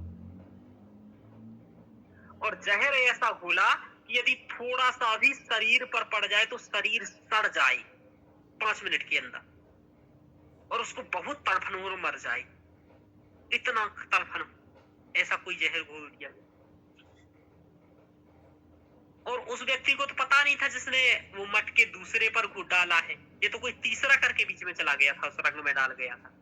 अब वो क्या करता है, वो मटका ले जाकर के अपने दोस्त के ऊपर डाल देता है रंग। अब उसका दोस्त निपट जाता है, उसका दोस्त निपट जाता है होली। अब मृत्युदंड का मामला हुआ। अब इसमें मतलब उसको तो मार दिया ना, अब ऐसे मामले में यदि मृत्युदंड मिलता है तब तो गलत है व्यक्ति के साथ, है कि नहीं, है बताइए? जी सर। शिल्पा जी, भले उसने किसी को मारा है लेकिन उसने अपनी तरफ से तो उसकी 1% भी गलती नहीं है, क्योंकि उसे तो मालूम ही नहीं था कि इस रंग में कौन मिला गया है। समझ में आ रहा? तो ऐसा भी कई बार होता है। तो बहुत जरूरी होता है कि उसकी प्रकृति जान लो, स्थिति जान लो, अपराध की पृष्ठभूमि जान लो, उसकी पृष्ठभूमि जान लो, उससे संबंध जान लो, बहुत जरूरी होता है। कि कोई व्यक्ति मर गया तो जब मर गया और किसी के द्वारा भी मर गया तो जरूरी नहीं है उसने मार दिया। तो ये सब बहुत चीजें होती है। चलिए तो अब देखो मैंने कितना गंभीर केस सुना दिया कि आप लोग रंग भी नहीं डलवाएंगे किसी से। क्यों रोशनी जी? क्यों शिल्पा जी? कितना खतरनाक केस स्टडी सुना दिया कि रंग भी नहीं डलवाओगे। डालेगा तो बोले नहीं नहीं नहीं नहीं, भाई सर ने आज ही केस अब स्टडी बताया है दिवाली है सर सर, तो नहीं। अब दिवाली का ही उदाहरण क्या? दे दिया। अरे होली सर, दिवाली नहीं। हाँ तो मैं तो ऐसे ही करता हूँ, मतलब मैं तात्कालिक उदाहरण देता हूँ, पढ़ाते ही पढ़ाते पर सोचता हूँ ना मैं, पहले से पढ़ के कुछ नहीं आता हूँ, मैं आपको बताऊँ। ठीक है, जी चलिए। सर।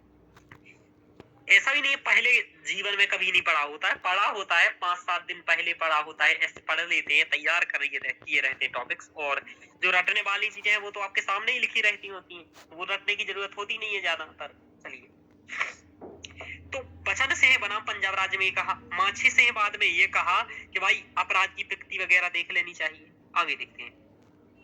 निष्कर्षतः में दीर्घकालिक लक्ष्य के रूप में चरणबद्ध स्वरूप में अपनी न्यायिक व समाज व देश में ऐसी परिस्थिति सृजित करनी चाहिए कि अपराधों की प्रवृत्ति ही कम हो। समझ पा रहे हो?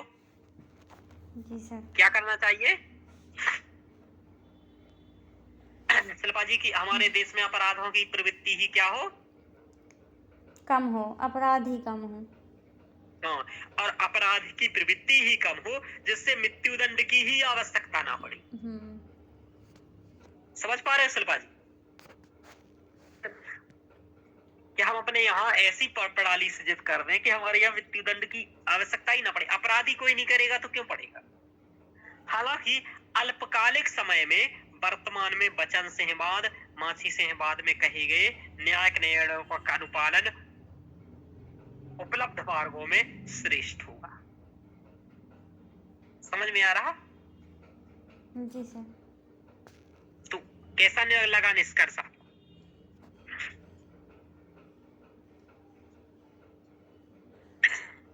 क्यों शिल्पा जी, ठीक लग रहा है निष्कर्ष? हाँ सर। हाँ, कि जो अभी तो यही अच्छा मार्ग है कि जो सर्वोच्च न्यायालय ने निर्णय दिए है कि उनकी परिस्थिति इत्यादि का आकलन करके इसको बनाए रखना चाहिए, तो न्यायिक निर्णयों का अनुपालन उपलब्ध मार्गों में श्रेष्ठ होगा। हालांकि इस पॉइंट से आपने एक ही बात कही है कि अभी मृत्युदंड बना रहने दो, कहा कि नहीं कहा? जी सर। हाँ सर। लेकिन सीधे नहीं कहा जाता है, ये कहा जाता है मखमल के कपड़े में जूता रख के मारने वाली बात होती है, तो बहुत प्यार से मारना। तो आपने क्या कहा? हालांकि अल्पकालिक समय में वर्तमान में वचन से बाद, माछी से बाद में कहे गए न्यायिक निर्णयों का अनुपालन उपलब्ध मार्गों में श्रेष्ठ होगा। और ऊपर आपने कहा कि हमें चरणबद्ध स्वरूप में ऐसी न्यायिक प्रणाली को अपनाना चाहिए कि जिससे अपराधों की प्रवृत्ति ही कम हो जाए, जिससे मृत्युदंड की आवश्यकता ही ना पड़े। तो आपने देखो दोनों बातें कह दिया, ठीक है? जी सर। कि हम नहीं चाहते मृत्युदंड मिले, हाँ सर। लेकिन गंभीर मामलों में मिले, ऐसा। समझ में आ रहा? लेकिन ये सीधा नहीं कहा जाता है, ये थोड़ा घुमा करके कहा जाता है, बस जी ये सर। है। तो ये हम लोगों ने निष्कर्ष देखा, ऐसे आपको लिखना है। तो अभी तक हम लोगों ने यही पढ़ा कि मृत्युदंड के बारे में क्या था, कैसा था, इसके बारे में हम लोग पढ़ चुके हैं। समझ में आया? हाँ सर। सही है। तब अब देखो, अब हम लोगों को आगे पढ़ना है। क्या पढ़ना है बताइए? मालूम है क्या पढ़ना है?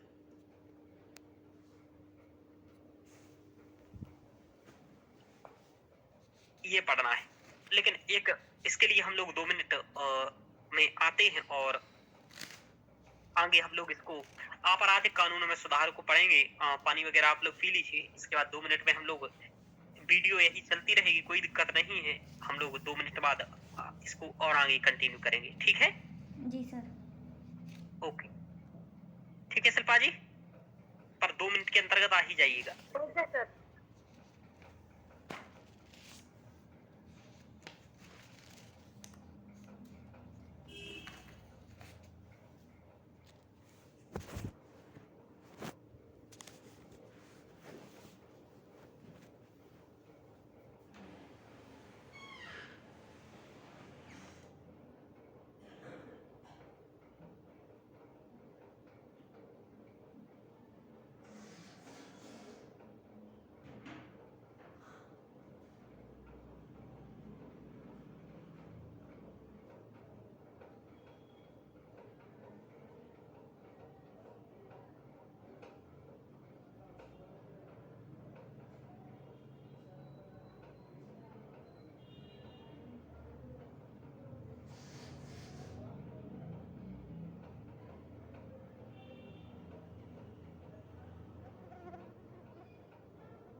आवाज आ रही है?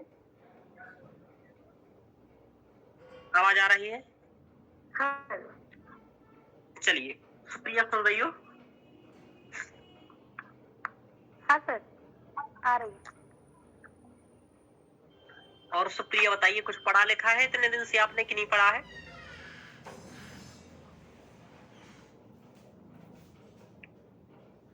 पढ़ लिख रही थी आप? क्या बताऊँ सर, कहाँ पढ़ पाया कुछ। बताइए जो बताना है। नहीं पढ़ पाई हैं? नहीं सर।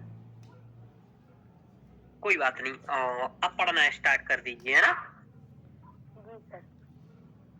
हाँ, और ये पढ़ते जाइए जो चीजें पढ़ा रहे हैं, और कोशिश करो कि जितना पढ़ाता हूँ 15-20 पेज इसको लिखते जाओ तो ज्यादा अच्छा रहेगा, क्योंकि एक बार लिखोगे तो चीजें समझ में आएंगी। ठीक है? जी सर। हर चीज का फोटो निकलवाना एक विकल्प नहीं होता है, क्योंकि पेट पर में फोटो निकलवा करके तो लिखोगे नहीं, समझ पा रहे हो? तो एक बार हैंड रिटन नोट्स यदि आपका बन जाए तो ये बहुत अच्छा होता है। तो जिनके पास समय है और ज्यादा परेशानी नहीं है तो हैंड रिटन नोट सबसे अच्छा होता है। वो तो दूसरे नंबर का विकल्प होता है कि भाई हैंड रिटन नहीं निकाल पा रहे हो तो फिर आप पीडीएफ निकाल लीजिए। समझ पा रहे हो शिल्पा जी? हाँ सर। पर प्राथमिकता इसी को देनी चाहिए कि लिख पाओ। तो आप क्या कर रही हो शिल्पा जी, लिख रही हो या निकाल रही हो? तो मैं कुछ भी नहीं कर रही हूँ सर। हाँ, सर लेक्चर पर देख ऐसा रही मत हूँ करिए। हाँ पर सर है ना, मुझे मतलब एक बार अच्छे से देखूंगी, समझ में आएगा तो फिर मैं कुछ कर पाऊंगी। हाँ, और एक काम और करिए शिल्पा जी कि संस्कृत पे था। हाँ सर। अभी आपको समझ में, चूंकि संस्कृत अकेले से ये पेपर यूपीएससी होगा नहीं, ये भी उतना ही इम्पोर्टेंट है। तो आप क्या करिए कि एक लेक्चर रिवीजन भी कर सकते हैं जो वीडियो अपलोड है ना? यदि 15-20 दिन से भूल गए हो तो ये हाँ। क्लासेस का वीडियो अपलोड है, तो आप इसको देखो। सुप्रिया, तुम भी एक बार और सुनना स्टार्ट करो। समझ पा रहे हो? Okay sir.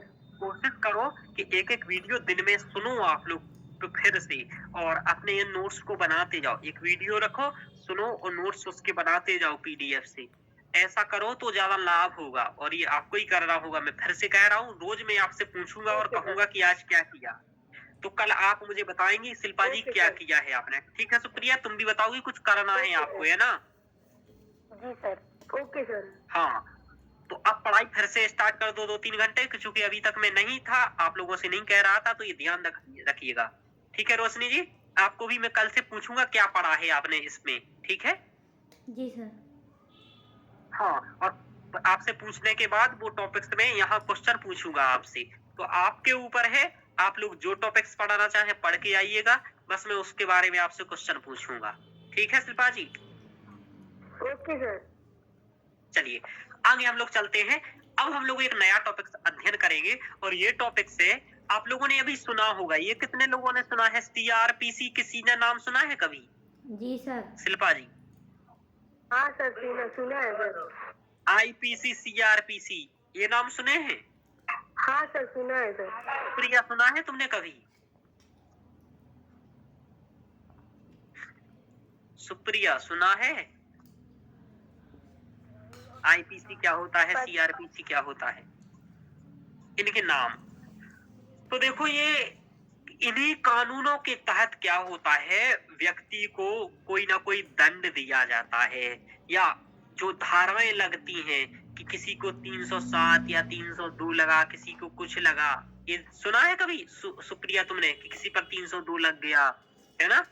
किसी पर हाँ कोई सर। धारा लग गया, ऐसा गांव में सुना हाँ होगा सर। तुमने कि उस पर ऊपर केस हो गया, ये धाराएं लग गई हैं। तो ये धाराएं किस में लिखी हैं? ग्रंथ, किताबें हैं आईपीसी और सीआरपीसी। तो ये भी एक प्रकार की किताबें ही हैं, ग्रंथ ही हैं। तो इन किताबों में लिखा हुआ है कि किस कार्य, किस मतलब अपराध को करने की क्या सजा मिलेगी, क्या कैसा। फिर हाँ सर सर, इन दोनों जैसे में अंतर। संविधान में शासन व्यवस्था को चलाने वाले नियम या कानून लिखे रहते हैं, जी, इसी प्रकार इसमें अपराधों की श्रेणियाँ कौन सी, किस अपराध की श्रेणी में आएगा, किस में कैसा दंड मिलेगा, इस प्रकार का उल्लेख रहता है संविधान की तरफ। जी, वेरी गुड। अब बात यह है कि फिर इन दोनों में अंतर क्या है, जी सर। आईपीसी में और सीआरपीसी में। तो देखो ये दोनों, एक और भी है, और भी ऐसे कई सारे हैं, Evidence। लेकिन एक और इम्पोर्टेंट है जिसे हम कहते हैं साक्ष्य अधिनियम। भारतीय साक्ष्य अधिनियम, जी सर। है ना, इंडियन एविडेंस एक्ट, IEA। ये तीनों है, तीनों की डेट अलग अलग है। ये 1860 का है, अंग्रेजों के समय में बनाया गया था, और ये 1973 का है, और ये 1972 का नहीं है। सर, सीआरपीसी सॉरी, 1973 का नहीं है। सॉरी, ये गलती से लिख दिया, 1873 का है, ये 1872 का है, ये गलती से लिख दिया, ठीक है। हाँ सर। इसको आप सुधार लीजिएगा, जी सर। है ना। जी सर। ये मुझे 1800 की जगह 1900 बोलने की आदत है, तो ये आप ध्यान रखिएगा थोड़ा सा यहाँ। तो ये 1873 का, ये 1872 का है। अब इसमें अंतर क्या है, इसको हम समझाते हैं आपको इन कानूनों में। इन तीनों कानूनों में अंतर क्या है। ये अंग्रेजों के समय के कानून है। कब के कानून है बोलो सुप्रिया? अंग्रेजों के समय के। आगे चलते हैं। आप लोग बोल नहीं रहे हो, सुप्रिया क्या कर रही हो? ऐसा बोलोगे तो ज्यादा समझ में आएगा। भारतीय दंड संहिता जो है, ठीक है रोशनी जी, इसमें क्या है कि इसमें बताया गया है कि दंड क्या मिलेगा। जैसे कि किसी को कौन सा अपराध करने पर क्या दंड मिलेगा, समझ पा रहे हो? हाँ सर। जैसे कि कौन सा अपराध करोगे, क्या मतलब मुझे याद आ रहा है पर मैं भूल रही हूँ। आईपीसी। जी, आईपीसी बोलते हैं, इंडियन पेनल कोड, ठीक है। हाँ वही सर। हाँ, तो इंडियन पेनल कोड, भारतीय दंड संहिता 1860 की है। तो कौन सा दंड मिलेगा, लेकिन ये दंड कैसे मिलेगा, उसकी प्रक्रिया क्या होगी, ये लिखा हुआ है सीआरपीसी में, ठीक है। तो दंड प्रक्रिया संहिता, देखो इसमें शब्द ही है प्रक्रिया, है ना। हाँ सर। तो दंड प्रक्रिया संहिता ये 1973 का है, तो इसमें प्रक्रिया बताई गई है। अब जो केस होगा, अपराध होगा, उसमें हम कैसे साक्ष्य प्रस्तुत करेंगे या कौन से साक्ष्य प्रस्तुत करेंगे, इन सभी के बारे में जो वर्णन है, उसके लिए एक है भारतीय साक्ष्य अधिनियम, जिसे कहते हैं इंडियन एविडेंस एक्ट। ये 1972 का है।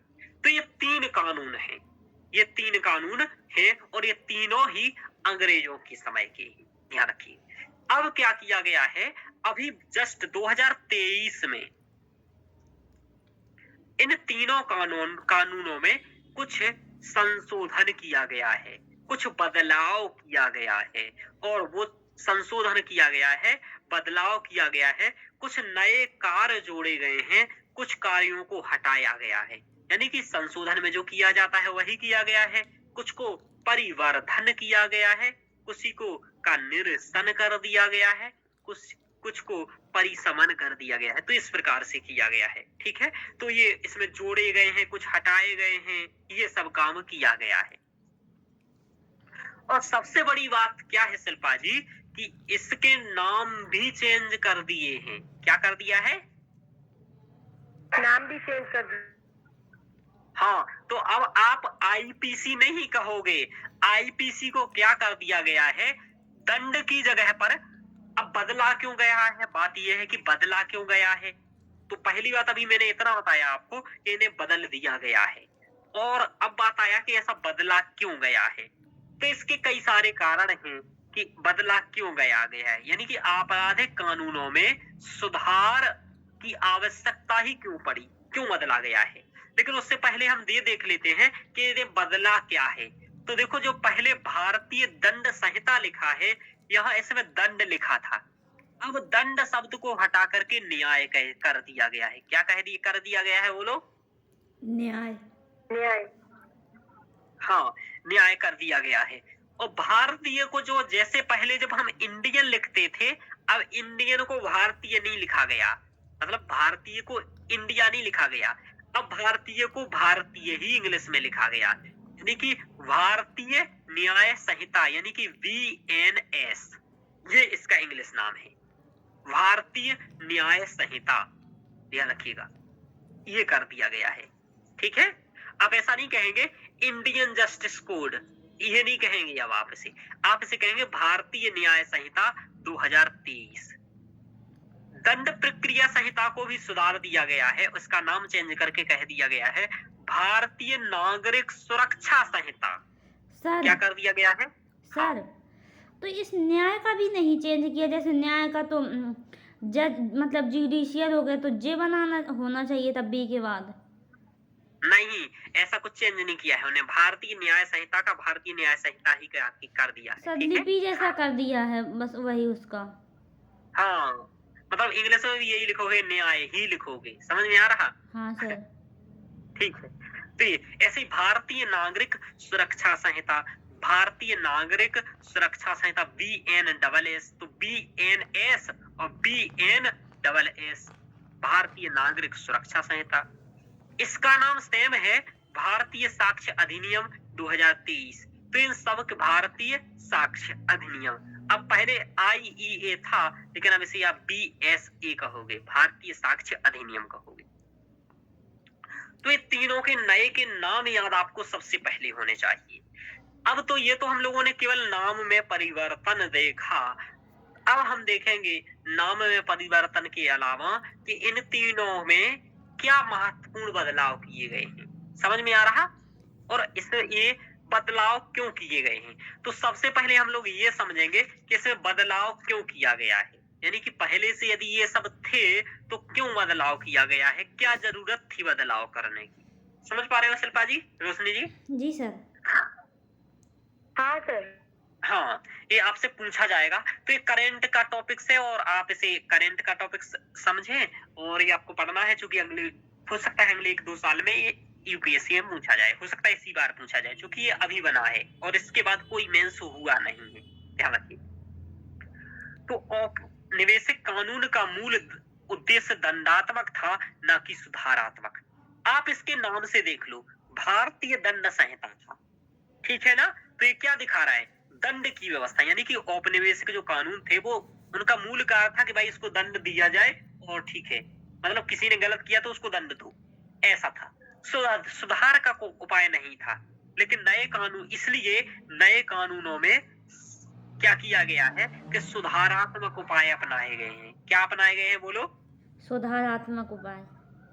जैसे कि नए में क्या किया गया है, एक उदाहरण बताता हूँ। नए कानून में क्या किया गया है कि सामुदायिक सेवा को सुधारात्मक कार्य है। जैसे कि किसी ने यदि पहली बार कोई जुर्म किया हो, ठीक है, तो उसके लिए सारा सामुदायिक सेवा का दंड दिया जाए। समझ पा रहे हो? जी सर। जैसे कि किसी ने क्या किया है, सरकारी सूबे को तोड़ दिया है। समझ पा रहे हो? क्या किया है बोलो रोशनी जी? सरकारी खंबे को तोड़ दिया है, तो इसको दंड में क्या दे देगा कि अब आपको 1 महीने गांव में झाड़ू लगानी है 1 घंटे। समझ पा रहे हो? हाँ सर। ये हो गया सामुदायिक सेवा। तो इस टाइप की सजाओं का प्रावधान इसमें कुछ कर दिया गया है। समझ पा रहे हो कि सामुदायिक सेवा का, झाड़ू लगाना एक समुदाय की सेवा हो गया ना?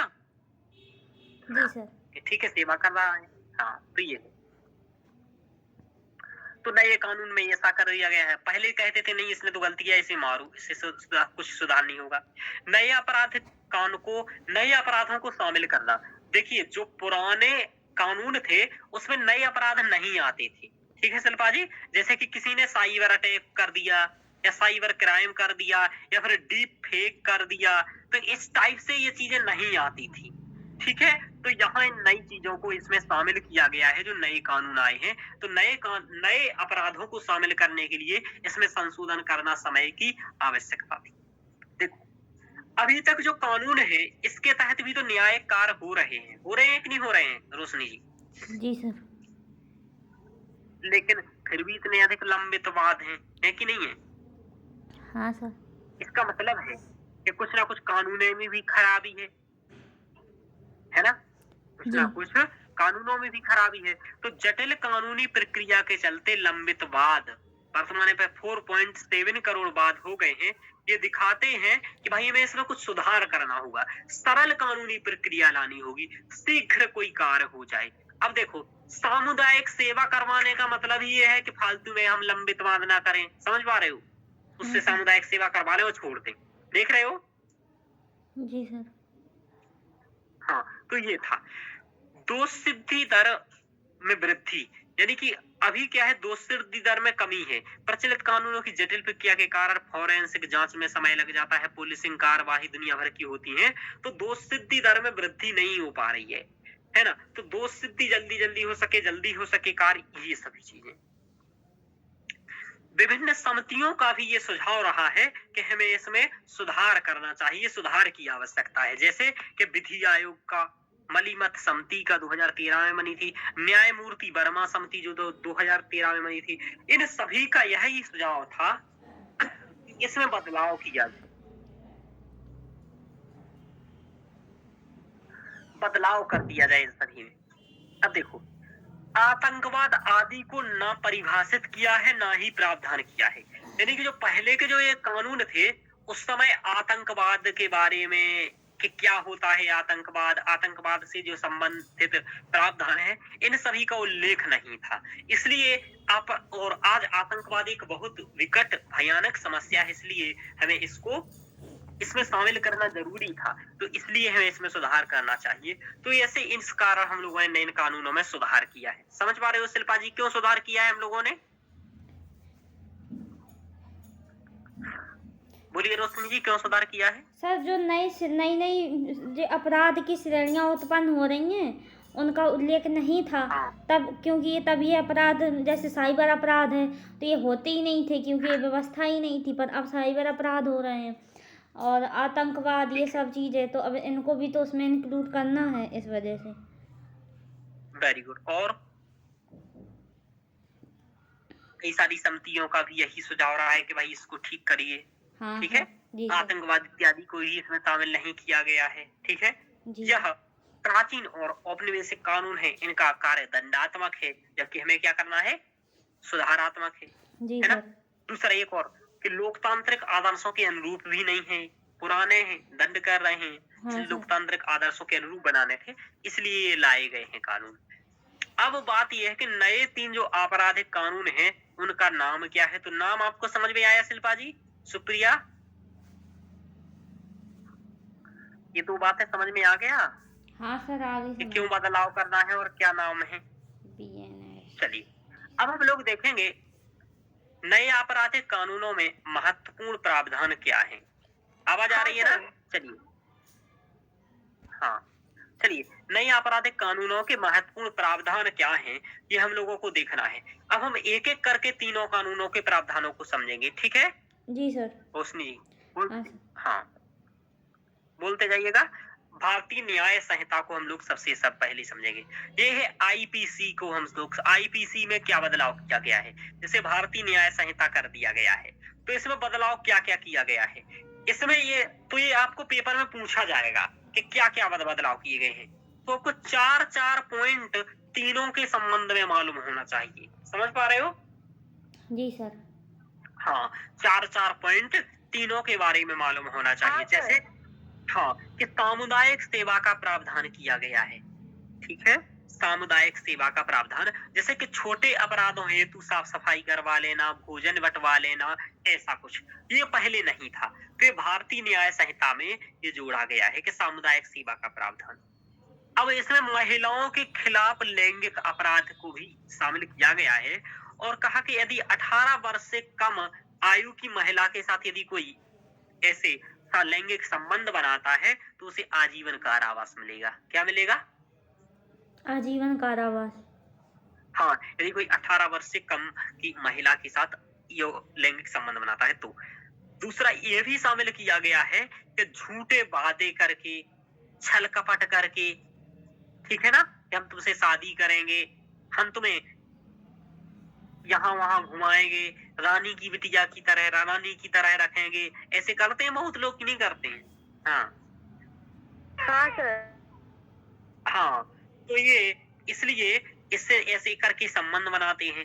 तो इसको रोका गया है कि ऐसा करेगा तो भी उसे क्या मिलेगा? सजा मिलेगा, है ना? जी सर। ध्यान रखना। पहले राजद्रोह शब्द था, इस जो था आईपीसी की धारा 124 ए में, इसको हटा दिया गया है, खत्म कर दिया गया है। क्या कर दिया गया है? राजद्रोह को खत्म कर दिया गया। हाँ, और अन्य दंड इसके लिए लगा दिए गए हैं। जैसे इसके जगह पर, राजद्रोह की जगह पर अलगाववादी गतिविधियों को कर दिया गया है। एकता अखंडता को खतरे में डालने वाला, ऐसा इन चीजों को जोड़ दिया गया है। ठीक है, जी सर। ध्यान रखो। आतंकवाद को परिभाषित किया गया है इसमें, एक नया काम कि राष्ट्र की एकता अखंडता को तोड़ने या खतरे में डालने वाले कार्य के रूप में बताया गया है कि आतंकवाद क्या है। तो आतंकवाद वह है जो कार्य राष्ट्र की एकता और अखंडता को तोड़ने का हो। समझ में आ रहा? जी सर। हाँ इस सर। टाइप से ये आतंकवाद को भी परिभाषित किया गया है।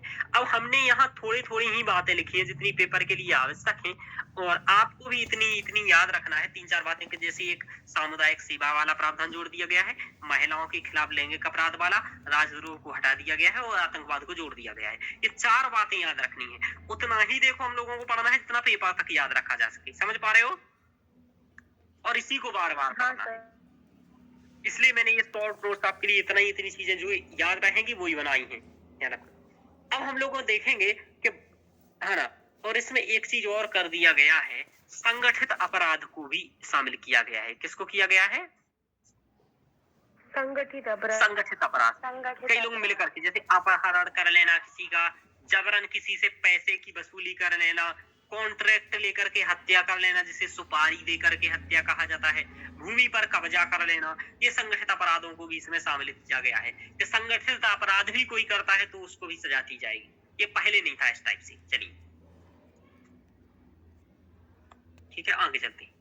तो ये नए आपराधिक कानून में, यानी कि भारतीय न्याय संहिता में, आईपीसी में जो जोड़े गए हैं वो ये हैं। अब देखना है कि भारतीय नागरिक सुरक्षा संहिता में क्या बदलाव किया गया है। देखो, इसके कारण सबसे बड़ी दिक्कत क्या थी रोशनी जी, कि न्यायिक प्रक्रिया में विलंबन होता था। किसमें होता था विलंबन? न्याय प्रक्रिया में। न्यायिक प्रक्रिया विलंबन। हाँ, इसके तहत जो चीजें जोड़ी गई हैं, इसमें क्या किया गया है कि नई चीजें जोड़ी गई हैं। यानी कि जैसे पहले सामुदायिक सेवा नहीं था, वो जोड़ दिया गया, महिलाओं के लिए ये जोड़ दिया गया, ये राजद्रोह हटा करके आतंकवाद को परिभाषित कर दिया गया। तो ये नए कानून जोड़ दिए गए, नई धाराएं जोड़ दी गई। अब देखो, न्याय में डिनायल हो रहा है, देरी हो रही है, प्रक्रिया में देरी हो रही, यानी कि किसी को मृत्युदंड मिल गया लेकिन 20 साल बाद उसको सिद्ध हो पा रहा है। तो इसको सही करने के लिए प्रक्रिया में भी सुधार किया गया है। और क्या सुधार किए गए वो हम लोगों को देखना है। यानी कि भारतीय नागरिक सुरक्षा संहिता इसका नाम कर दिया गया, और इसमें क्या सुधार किए गए वो देखना है। इसमें क्या किया गया है कि विचाराधीन कैदियों की हिरासत, यानी कि जैसे क्या होता है कि कोई भी व्यक्ति होती है, उसको हिरासत में हम ले लेते हैं अपराध के बाद। अब उसका अपराध अभी सिद्ध नहीं हुआ होता है लेकिन वो हिरासत में होता है, तो उसके साथ क्या मामला यहाँ है। तो किसी व्यक्ति द्वारा प्रथम बार अपराध पर अधिकतम अवधि का यदि 1/3 बिता लिया हो तो उसे तुरंत रिहा कर दिया जाए, ये जोड़ दिया गया है। समझो, किसी ने पहली बार अपराध किया है, जी सर, और उसको अपराध करने की मान लो सजा 3 साल मिलनी थी, और उसने 1/3 यानी कि 3 हिस्सों में से 1 हिस्सा गुजार ली है, यानी कि यदि 1 वर्ष उसने क्या कर लिया है, रह चुका है जेल में, तो उसको रिहा कर दिया जाए। समझ पा रहे हो? क्यों सर? सजा तो 3 साल की है। क्या? सजा तो 3 साल की है ना, सुनाई गई है। हाँ, ऐसा इसलिए क्योंकि चूंकि वो 1 साल रह चुका है और अभी विचार हो नहीं पाया है, और इसलिए उसको और उसने प्रथम बार अपराध किया है और हम सुधार चाहते हैं, उसने सामान्य अपराध किया है तो उसे छोड़ दो एक बार। समझ पा रहे हो? अच्छा सर, अभी मतलब सब वो उसका जो उसने अपराध किया है वो अभी मतलब तय नहीं हुआ है, अपराध आरोप में अभी वो गिरफ्तार है तो। हाँ, आरोप में गिरफ्तार है और वो हाँ एक मतलब इतना बैठा है उधर और अभी सिद्ध ही नहीं हो पा रहा है। और इतनी उसने मतलब उस मामले में उसको सजा इतनी मिल सकती है। किसी ने जैसे मुझ पर आरोप लगाया कि हाँ इसने सर। ऐसा काम किया है और मुझे 3 साल की सजा मिल सकती है। अभी निपटान नहीं हुआ है, 1 साल हो गया है तो उसको छोड़ दो फिर, ऐसा। तो सर बिना अपराध सिद्ध किए भी कैदी रहते हैं क्या जेल में इतने इतने दिन? तो आपको नहीं है क्या पता? नहीं सर। यही तो मैं पता, विचाराधीन कैदियों का मतलब क्या होता है? 70 अभी भारतीय मतलब ऐसे कई सारे 70 पर बहुत सारे कैदी क्या है कि अभी अभी भी यहाँ हैं। तो अब तो जैसे आपने पर किसी ने अपराध लगाया तो आप नहीं रहोगे क्या जेल में? नहीं सर, वो तो वो हो जाता ना, बेल मिल जाती है जिसको कहते हैं। तो बेल सबको कहाँ मिलती है? यही तो हमने आपसे कहा। ठीक है सर। मान लो बेल नहीं मिलेगी तो क्या करोगे आप? रहो अंदर और क्या। पर सर ये तो बहुत ज़्यादा मतलब, अगर अगर किसी की 10 साल की सजा है तो वो 3-4 साल वहीं पर रहे अगर उसने प्रथम बार किया है तो, हाँ और उसका दोष भी सिद्ध नहीं हुआ है। हाँ, तो ये दिक्कत है। ये मतलब ये समस्या हो जाती है, यही तो दिक्कत है। इसलिए तो लोग फंसना नहीं चाहते न्याय में। समझ पा रहे हो? हाँ सर। हाँ, अब जैसे मान लो अभी तो कुछ नहीं हुआ है साबित, जैसे कि केजरीवाल के लिए कितना बुरा दिन है कि मान लो अभी 3-4 दिन भी जेल में रहना कितनी बुरी बात है। समझ पा रहे हो? जी सर। किसी के लिए 5-10 दिन जेल में रहना भी बहुत बड़ी बात है और फिर उसके बाद सिद्ध हो, उसका मामला सिद्ध ना हो तो ये तो बहुत बड़ी दिक्कत है कि वो इतने दिन रहा है। समझ पा रहे हो? हाँ सर। याद है? कोई ऐसे नियम नहीं है, ऐसा होना चाहिए, पर मैं तो आपको बताऊं ऐसा होना चाहिए कि जैसे कि ए व्यक्ति पर आरोप लगाया है बी व्यक्ति ने, समझ में आ रहा? हाँ सर। और ये 1 वर्ष जेल में रह लेता है, ठीक है? जी।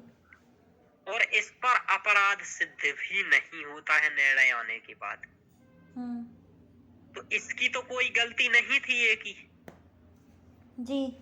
और ये 1 वर्ष जेल में भी रहा है। हाँ। तो क्या नियम होना चाहिए कि बी पर जुर्माना लगना चाहिए और ए को दे देना चाहिए। नहीं सर, फिर ये भी तो है कि सर अपराध हमेशा ये भी तो नहीं है कि जिसने अपराध किया है और अपराध कर देते हैं और सिद्ध कर देते हैं कि नहीं किया है और वो छूट कर आ जाते हैं, ये भी तो है। तो सर बी के साथ फिर और ज़्यादा अन्याय हो गया।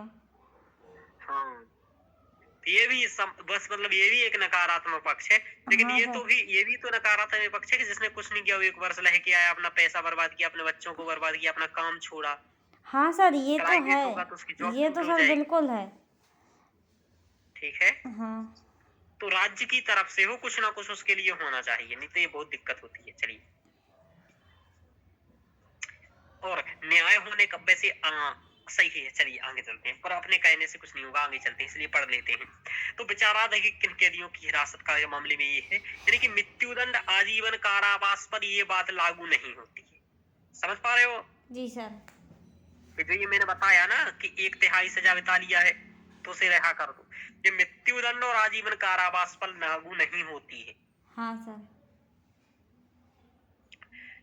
एक मेडिकल जांच की बात होती थी, अभी मेडिकल जांच में देरी लगती थी, तो विशेष मामलों में पुलिस बलात्कार में आरोपी व्यक्ति की मेडिकल जांच का आग्रह कर सकती है, यानी कि मेडिकल व्यक्ति की मेडिकल जांच का आग्रह कर सकती है। विशेष मामलों में पुलिस बलात्कार में आरोपी जो व्यक्ति है, जैसे जिस पर आरोप है, उस पर कह सकती है कि भाई तुम्हारा मेडिकल कराना है। समझ पा रहे हो? जी सर। हाँ, तो मेडिकल जांच का भी कह सकती है ऐसा, जिससे कि अभी तक क्या होता है कि फिर न्यायालय कहेगा कि भाई इसकी मेडिकल जांच कराओ, ये कराओ, तो उतने में देरी होती है। समझ पा रहे हो? हाँ सर। इसमें क्या है, कहेगा कि पुलिस ही जब लेगी मामला तो वहीं से मेडिकल जांच करवा लेगी, उसे पता चल जाएगा कि है या नहीं है, तब तो वो ऊपर तक जाएगा। समझ पा रहे हो? जी सर। हाँ, इससे थोड़ा सही हो जाएगा। फॉरेंसिक जांच का प्रावधान भी अनिवार्य कर दिया गया है। 7 वर्ष का कारावास दंड हो, अन्य राज्यों से सहायता भी ले सकती है। यानी कि यदि 7 वर्ष से का कारावास दंड हो तो फॉरेंसिक जांच, ये भी कोई एक मेडिकल टाइप की जांच, ये भी जांच ही है एक प्रकार की। तो इससे ये फॉरेंसिक जांच भी करना एक अनिवार्य कर दिया गया है यदि अपराध 7 वर्ष से अधिक का कारावास हो रहा हो तो। जी सर। हस्ताक्षर, फिंगरप्रिंट इत्यादि भी ले सकते हैं। यानी कि व्यक्ति को गिरफ्तार हो या नहीं, मजिस्ट्रेट यह मंगवा सकता है। यानी कि वह गिरफ्तार हो या नहीं तो हस्ताक्षर, उसके फिंगरप्रिंट, ये सब ले सकते हैं, जिससे कि शीघ्रता हो सके और आगे बढ़ाया जा सके चीजों को। तो जी ये सर। सभी चीजें इसमें शामिल की गई हैं। किसमें? भारतीय नागरिक सुरक्षा संहिता में। कार्यवाही के लिए समय सीमा का निर्धारण कर दिया गया हर चीज में, कि मेडिकल रिपोर्ट में कितने टाइम में आ जाना चाहिए, पीड़ितों की जांच कितने टाइम में हो जाना चाहिए, ये सब के लिए समय निर्धारित कर दिया गया है। समझ पा रहे हो? हाँ सर। अब इससे शीघ्रता होगी और शीघ्र, बोलिए। चलिए आगे चलते हैं। तो ये भी, इससे क्या होगा कि शीघ्रता आएगी आगे। तो ये हम लोगों ने देखा इसके बारे में। अब हम लोग देखते हैं भारतीय साक्ष्य अधिनियम में क्या नई चीजें को जोड़ा गया है और नए साक्ष्यों को क्या जोड़ा गया है। देखो, पहले कुछ साक्ष्य थे, वो तो सब थे ही, लिखित साक्ष्य वगैरह। कुछ नए साक्ष्य भी जोड़े गए हैं। ठीक है रोशनी जी? हाँ तो सर। उनको देखना है कि क्या जोड़ा गया है। चलिए, जी। साक्ष्य के रूप में अब डिजिटल साक्ष्य को भी स्वीकृति दे दी गई। किसको दे दी गई है बोलो? डिजिटल साक्ष्य। जैसे कि किसी का ईमेल है, आपके पास लैपटॉप है, स्मार्टफोन में कोई बातें हैं, डिवाइस में है, वीडियो कॉल है, चैटिंग, ये सभी चीजें भी मान्य होंगी। समझ पा रहे हो? हाँ सर। कि कोई वीडियो है, कोई फोटो है, कोई लैपटॉप में कुछ डाटा है, कुछ मेमोरी में डाटा है, तो इसको भी साक्ष्य के रूप में रखा जाएगा। समझ में आ रहा? दस्तावेजी साक्ष्यों को, चूंकि देखो साइबर क्राइम हो रहा है, ऐसा कुछ हो रहा है, तो इसका तो भाई डिजिटल ही रिकॉर्ड होगा कि भाई इसने मुझे मैसेज भेजा था पर पासवर्ड मांगा था। समझ पा रहे हो? जी सर। हाँ सर। इसका साइबर अपराध हो रहे हैं, साइबर अटैक हुए हैं, तो इसके भाई ऑफलाइन साक्ष्य कैसे मिल जाएंगे? किताबों में लिखा थोड़ी ना मिलेगा। इसका तो मैसेज वगैरह ही मिलेगा, ओटीपी वगैरह ही मिलेगा कि देखो ये वाला ओटीपी आया था हमारे फोन में। समझ हाँ पा रहे हो? सर।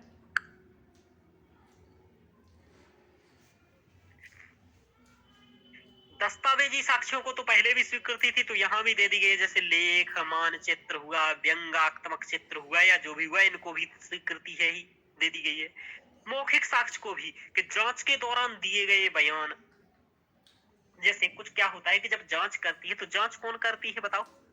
पुलिस करती है। कौन करती है? पुलिस। हाँ, तो पुलिस को कुछ बयान दिए जाते हैं, तो बयानों को भी साक्ष्य के रूप में लिखा जाए, प्रयोग किया जाएगा। इलेक्ट्रॉनिक रिकॉर्ड्स भी, यदि कुछ वीडियो वगैरह है तो उसको भी यहाँ मान्यता दे दी गई है। यानी कि यहाँ साक्ष्यों को ज्यादा कर दिया गया, जिससे कि व्यक्ति किसी ना किसी तरीके से अपना पक्ष रख सके। समझ पा रहे हो? जी सर। हाँ सर। अब एक नया चीज स्टार्ट किया गया है, वो है संयुक्त सुनवाई को स्वीकृति दे दी गई है। इसका मतलब ये कि यदि एक अपराध 3 व्यक्तियों ने किया है, समझ पा रहे हो, लेकिन जिसमें से 2 व्यक्ति पकड़े गए हैं और 1 व्यक्ति भाग गया है, समझ पा रहे हो?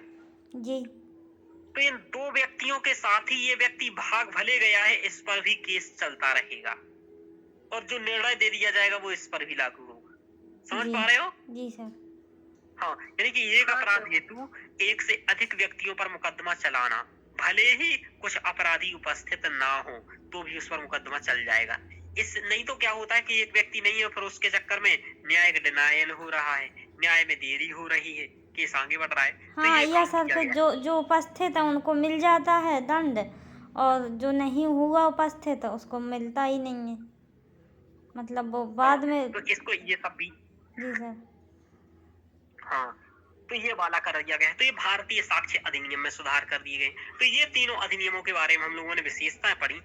अब देखो, इन तीनों अधिनियमों में फिलहाल तो कोई चुनौतियां हैं नहीं। समझ में आ रहा क्या? हाँ सर।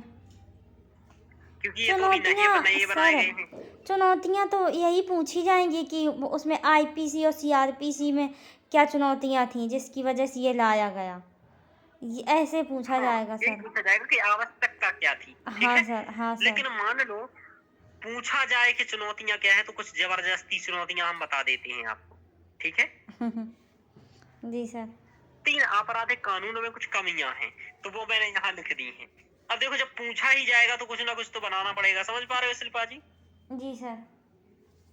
हाँ, कभी कभी ऐसा होता है कि जब नहीं भी आता है हाँ, सर। कंटेंट, तब भी बोलना पड़ता है। तो ऐसी स्थिति को हैंडल करना भी यूपीएससी सिखाता है ना। कि नेताजी भले दुष्ट है, लेकिन पक्ष में भाषण देना है नेताजी के, समझ में आ रहा? हाँ सर। हाँ सर। हाँ, तो चलिए, तो कानूनों की अभी भी जटिल प्रकृति है, यानी कि इसमें अभी भी कानून जटिल है। ऐसा नहीं है कि सरल हो गया है, क्यों? क्योंकि सभी कानूनों में बदलाव नहीं किया गया है, समझ पा रहे हो? जी सर। कुछ ही चीजें बदली गई हैं, और इसमें अभी भी कई सारे मामले स्पष्ट नहीं किए गए हैं, जैसे कि डीप फेक जैसे मुद्दों की स्पष्टता नहीं है इसमें अभी। एक और, तो एकता अखंडता को बाधित करने वाले कार्यों में स्पष्टता का मामला, जैसे इन्होंने कह दिया कि एकता और अखंडता को जो दिक्कत करेगा वो आतंकवादी के क्या, लेकिन ये लिस्ट कहाँ कौन देगा कि कौन सा मामला एकता और अखंडता को खतरा है या नहीं है, समझ पा रहे हो? जी सर। हाँ, बीजेपी के विरुद्ध बोलना भी हो सकता है एकता अखंडता को खतरा हो जाए, समझ पा रहे हो? हाँ सर। तो ये भी दिक्कत है कि एकता अखंडता में स्पष्टता नहीं, कि हर बात, हर एक मामले को एकता अखंडता के नाम पर तुम क्या करोगे, दबाओगे, तो ये भी ठीक नहीं है ना? जी सर। हाँ, व्यक्ति की अनुपस्थिति में केस चलना, यानी संयुक्त सुनवाई, व्यक्ति की अनुपस्थिति में केस चलना, ये एक लोकतांत्रिक आदर्श के विरुद्ध है कि भाई वो उपस्थिति नहीं है तो भी केस चला दे रहे हो, तो वो अपना पक्ष ही नहीं रख पा रहा है, समझ पा रहे हो? जी सर। तो ये गलत है। शीघ्र जमानत हेतु प्रावधान नहीं है, भाई शीघ्र कोई जमानत हो इसलिए के लिए कोई प्रावधान नहीं किए गए, तो ऐसा ये चुनौतियां। निष्कर्षतः उपयुक्त कानूनों को व्यवहारिकता में भी क्रियान्वयन करना चाहिए, तथा साथ भी समीक्षा तथा व्यवहारिक समस्याओं के आकलन के साथ आगे बढ़ना चाहिए। सही है ना इसका? हाँ सर, सही है ना। इसको केवल बना दिया है तब तो ठीक नहीं है, व्यवहारिकता में भी क्या करना चाहिए बोलो? क्रियान्वयन होना चाहिए सर। हाँ। हाँ, इसकी साथ भी समय पर समीक्षा होना समीक्षा। चाहिए कि भाई हमने जी सर। कि जो ये कानून बनाया है अब लागू करेंगे तो कुछ इससे फर्क पड़ रहा है, कि जल्दी निपटान हो रहे हैं, फॉरेंसिक जांच से कुछ फर्क पड़ा, ऐसा। हाँ सर। सारांशतः उपयुक्त कानूनों का समुचित क्रियान्वयन जनतंत्र तक न्याय को सुलभ व लंबित वादों को कम करने में सहायक होगा, ऐसा भी निष्कर्ष लिख सकती हो, समझ में आ रहा? जी सर। तो ये 2 निष्कर्ष हैं, इस टाइप से आप निष्कर्ष लिख सकती हो। तो आपको क्वेश्चन क्या लिखना है ये मैं आपको बताता हूँ अब। तो ये आपने देखा इसके बारे में। अब देखो क्वेश्चन आपको क्या लिखना है उसके बारे में मैं यहाँ बताता हूँ आपको।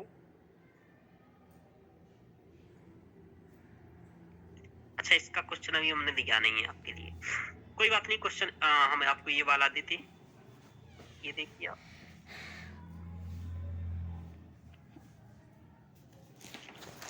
हाँ, ये वाला क्वेश्चन है,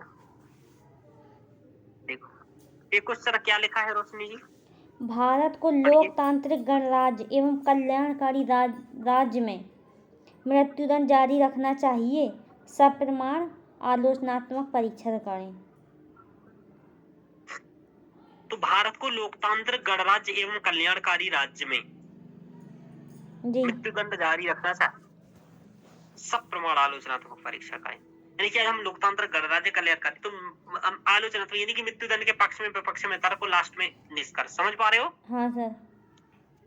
ये पूछा जा रहा है इसमें, तो ये लिख सकते हैं। ये वाला भी क्वेश्चन आप लिख सकते हो, मृत्युदंडादेशों के लघुकरण में, ये हमने आपको पढ़ाया है कि मृत्युदंडादेशों के लघुकरण में न्याय प्रत्याख्यान डिनायर के रूप में लोक विवाद में सामने आए।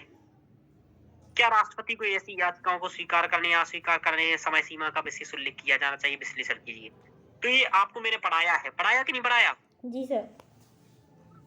हाँ सर। तो ये क्वेश्चन भी आपको मैंने सॉल्व कराया, तो ये आपको लिखना है ये, तो ये दोनों उत्तर आप लिखिएगा। और बाकी नए आपराधिक कानूनों का तो यही याद करिएगा कि नए आपराधिक कानूनों की आवश्यकता क्यों पड़ी, ठीक है, ये वाला याद रखना है। और क्या नए कानूनों में सुधार किए गए, ये लिखना है आपको। और लास्ट में निष्कर्ष आपको क्वेश्चन बनेगा, तो इसी कंटेंट से आपका हो जाएगा।